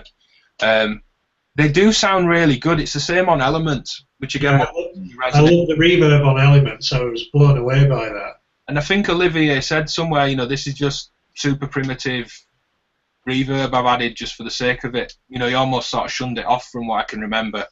But it sounds really good. Elements and Clouds, I think.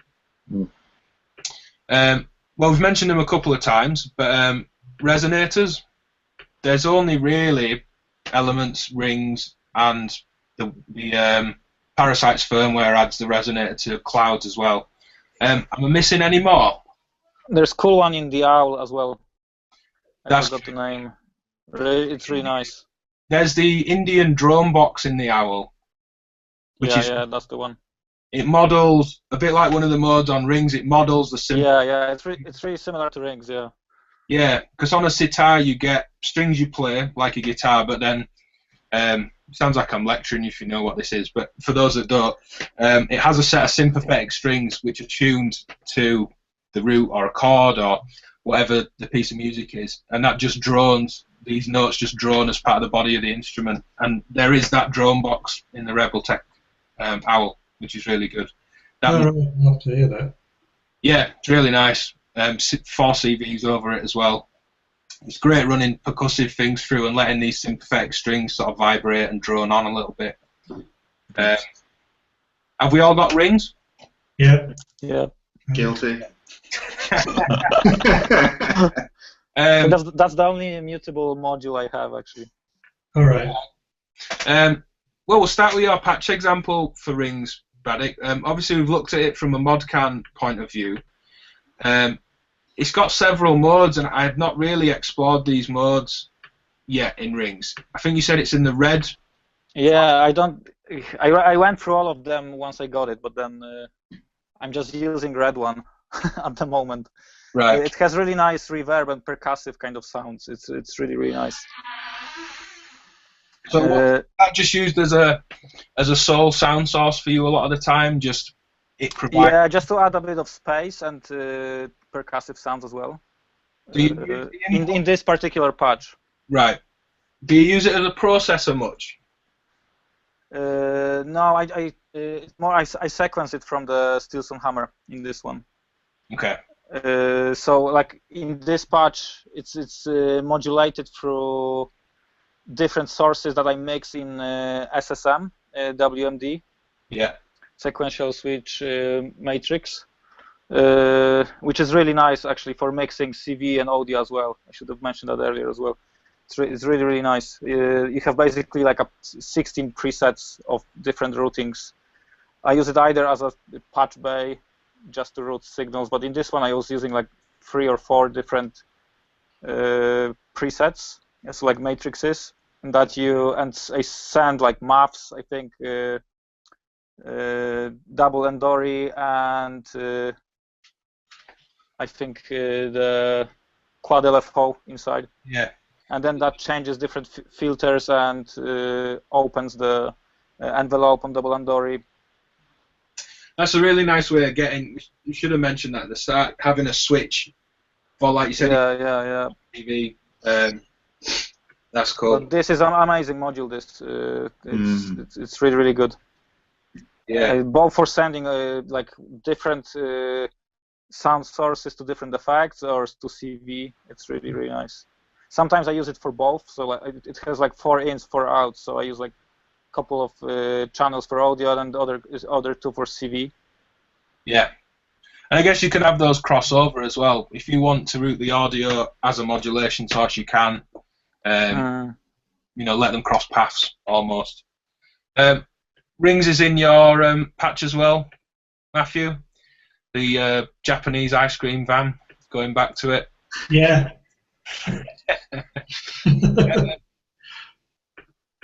Let's pull that patch back up. So you're using it as a processor, as opposed to its own sound source.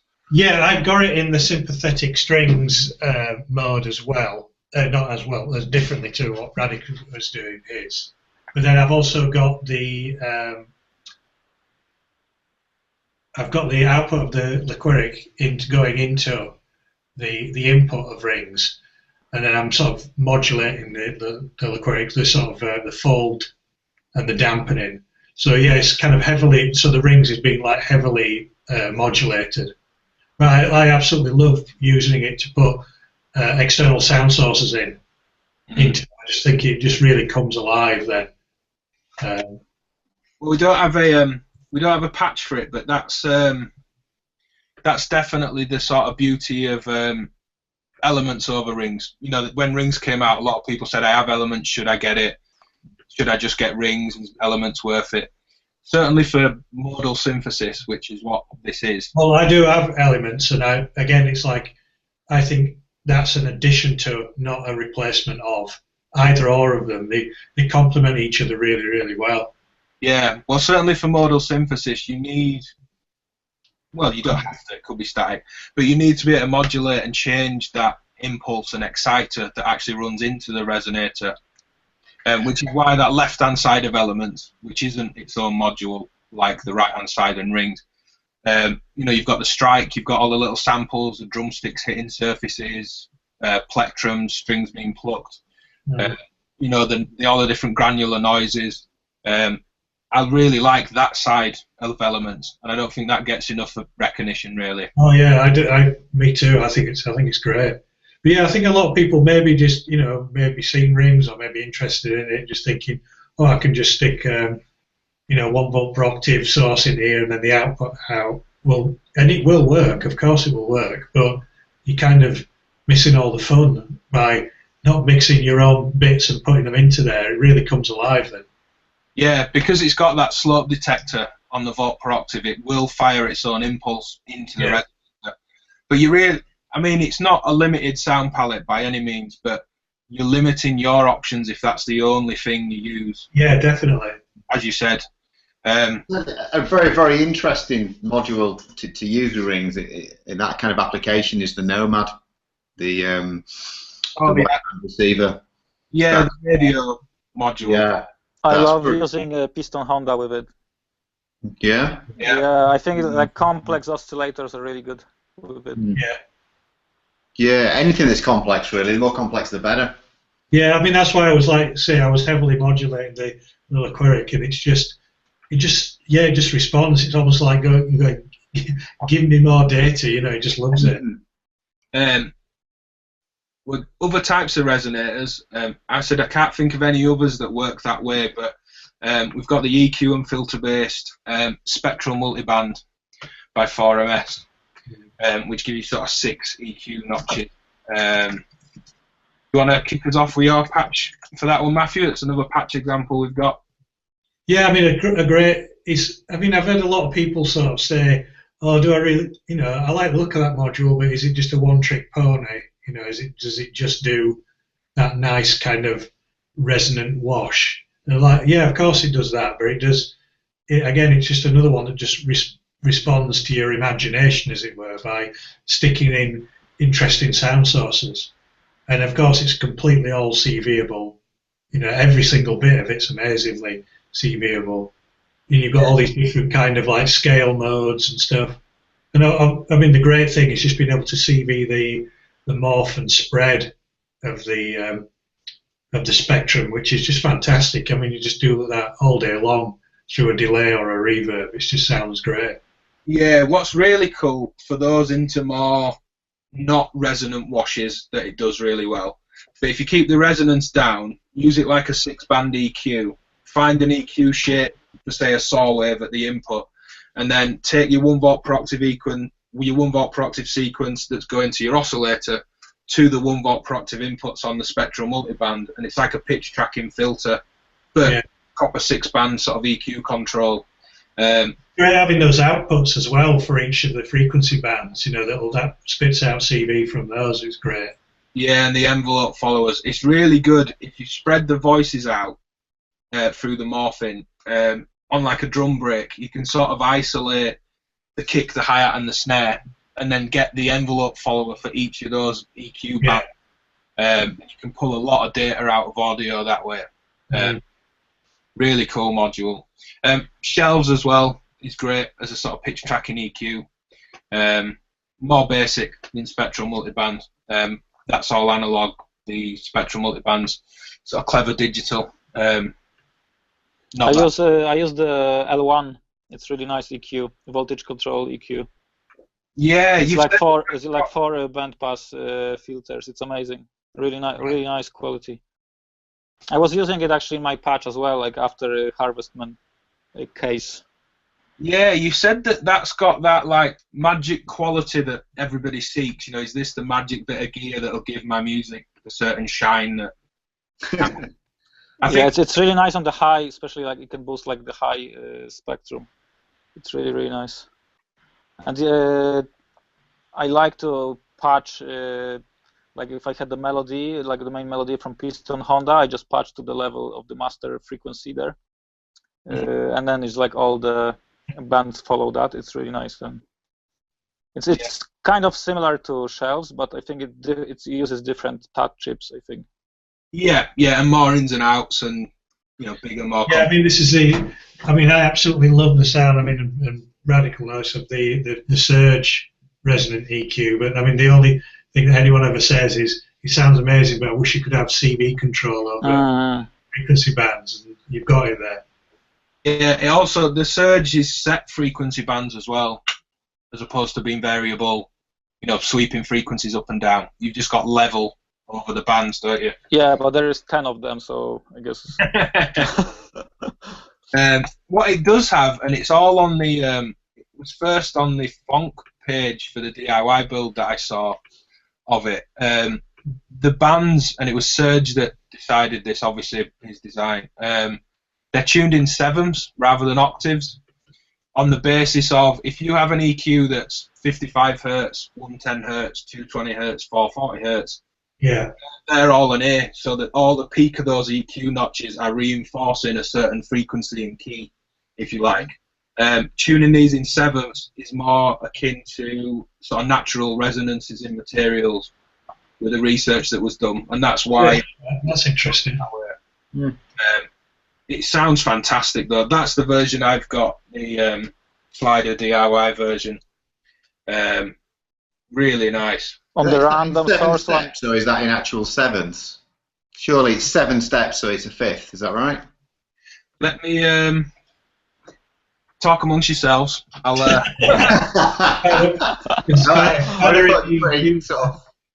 going to find it. Particularly harmonically balanced if it was actually in 7th. Let me. Who knows? I've got it here.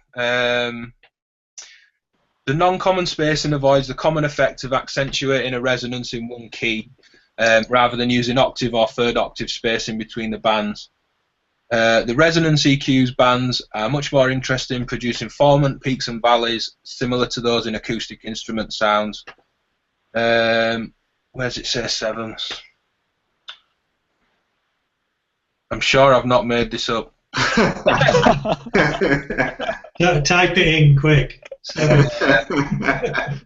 I'm not redeeming myself here. I put you on the spot, haven't I? No, that's fine. Call me out on it. There we go.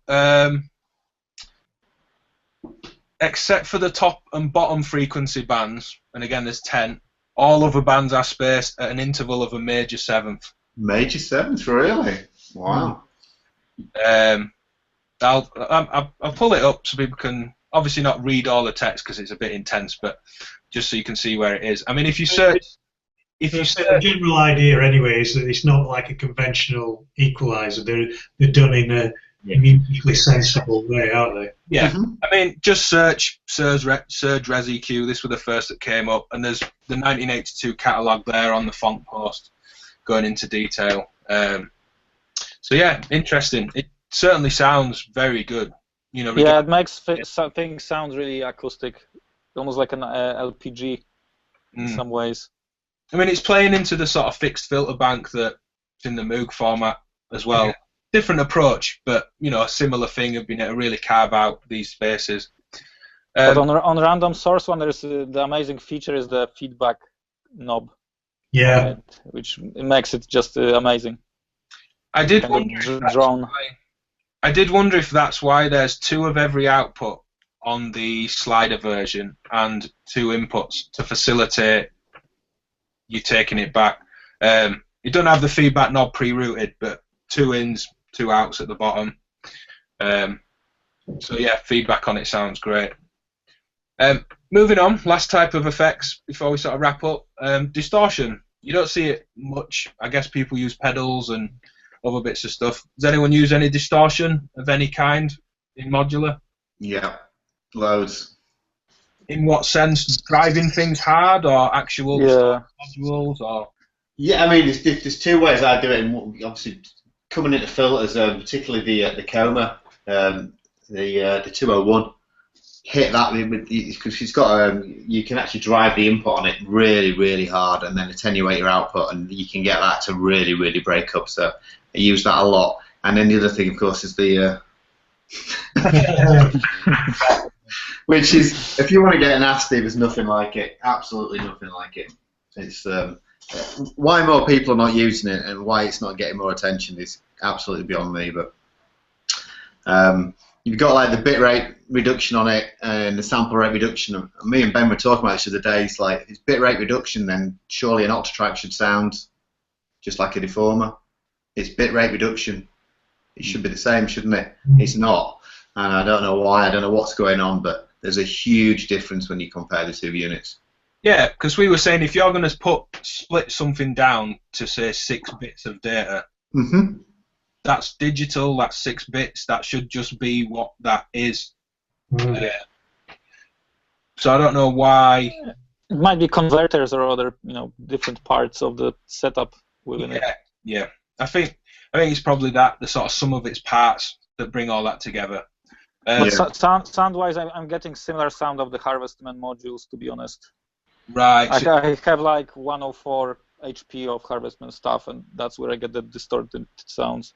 Yeah. Like double Andori, the VCA and envelopes is just amazing, for shaping stuff and then just running through.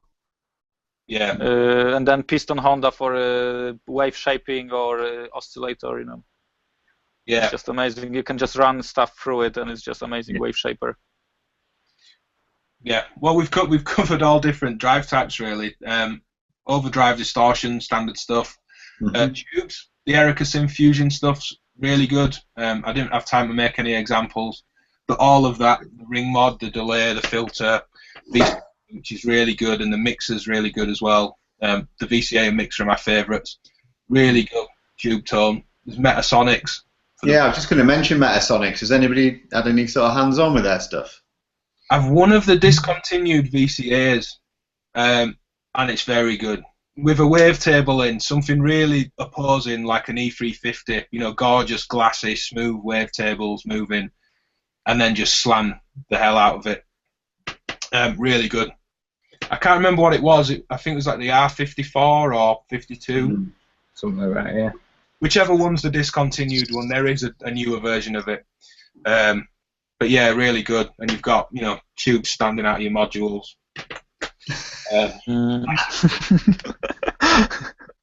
Yeah. Which I don't know how good or a bad thing that is, but yeah, it sounds great. Really, really good. It gets you where you want to be. If you're going to bother with a tune, that does it. I'm surprised you don't see more of him. I mean, when you watch that A Dream of Wires, he's quite a colourful character. The guy behind Metasonics. Yeah. And I would have thought that you kind of like with the kids that they'd be massive, but I don't think I've ever seen one in Iraq. No, he's been around a while as well now. Yeah, a long time. Yeah. Yeah, I think it was more popular like a few years back. No. Yeah. I feel like lots of people had them. Yeah. We have quite colourful names for some of his pedals as well. Yeah, I was going to mention that. Yeah. I mean, we also mentioned bit crushing and downsampling. They are different. Those terms often get, interchanged. Yeah, definitely. Bit crushing is the actual, if you were to look at a waveform vertically, it's the actual amount of steps that can possibly happen within the vertical space. Is bit depth. Downsampling, in the same way that a CD runs at 44.1 kilohertz, and people record at 48 and well above now, and a lot of digital modules run well above 44.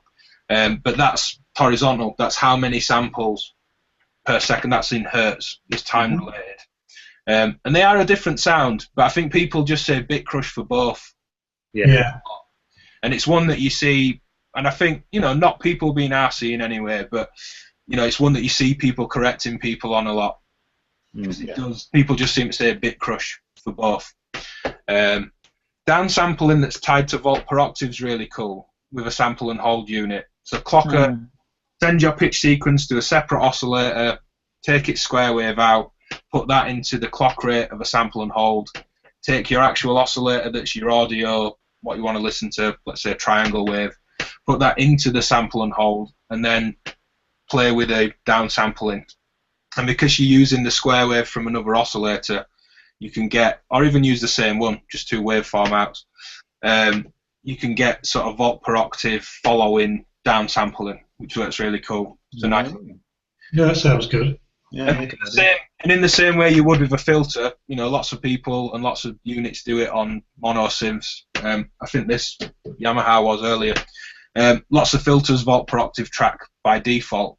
Just use a different sequence is really cool. So you've got one sequence or stepped modulation to the downsampling and a different melody sequence or riff. Is really cool. The final one to wrap up on was actual wavetable wave shaping. You mentioned the piston Honda for that, Radek, actually processing through it. What sort of stuff are you processing through the piston Honda? Like simple sources, if anything. I don't do it very often, to be honest. But like analog oscillators. If I need to make them more complex. Yeah. But even piston Honda on its own, you can process itself. Yeah. You've got one as well, Greg. Piston Honda. It's really good. If you put an entire drum loop through it, it's quite nice. Yeah. To go through those wavetables.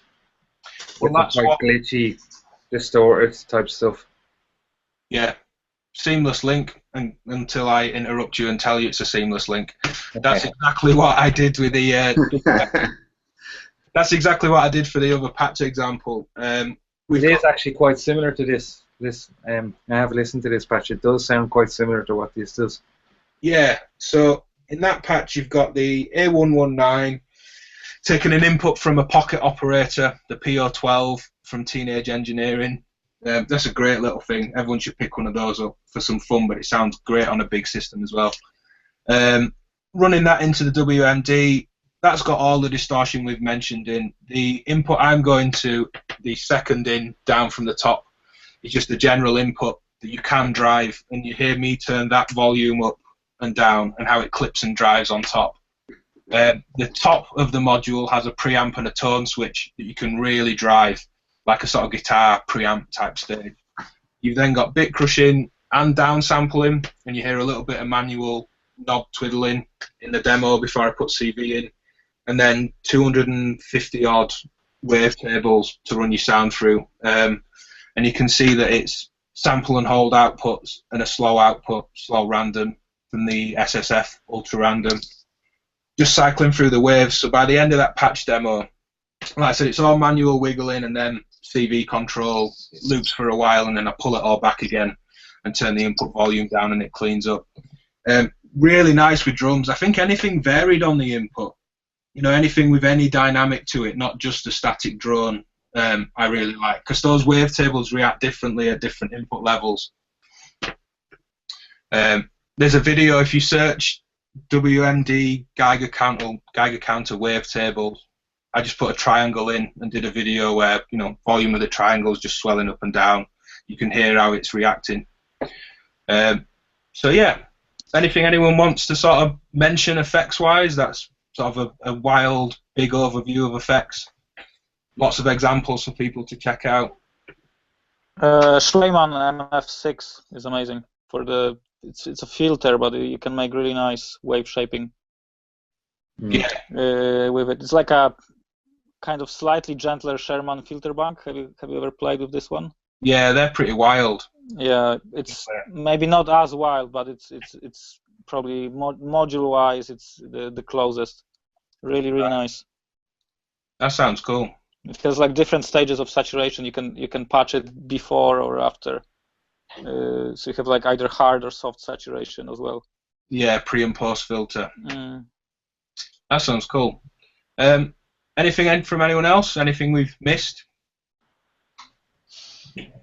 No? I'm looking at my rack to see if we've missed anything. Yeah, I mean, that's pretty comprehensive. Yeah, I mean, you know, these shows are long anyway.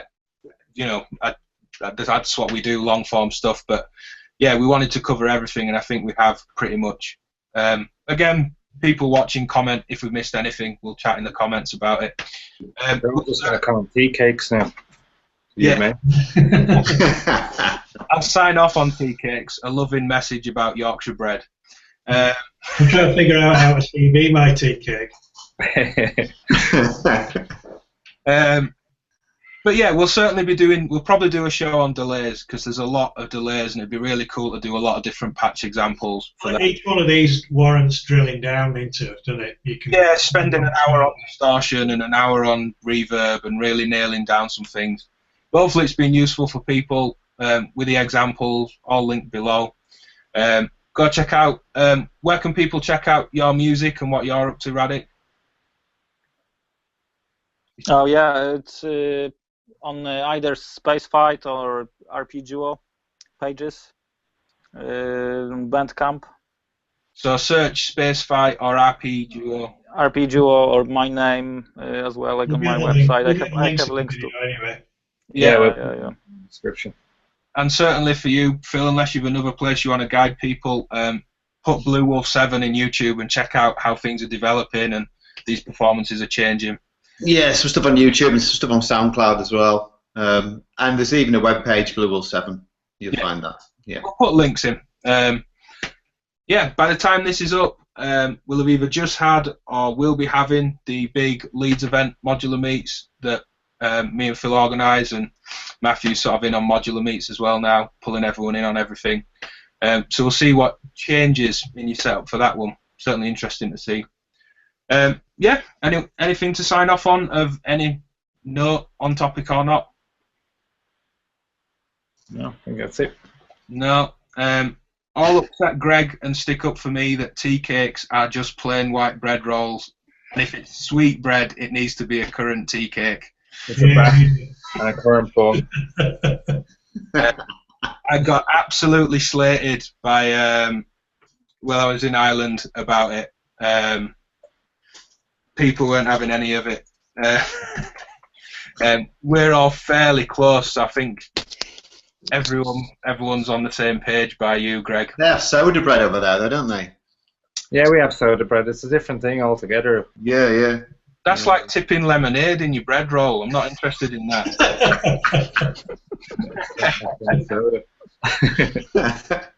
So yeah, stupidity aside, This just us rambling about names for bread. Cool. Check out the interviews and all the patch examples, and we'll see everyone soon. Cheers, guys. Yeah. Cheers.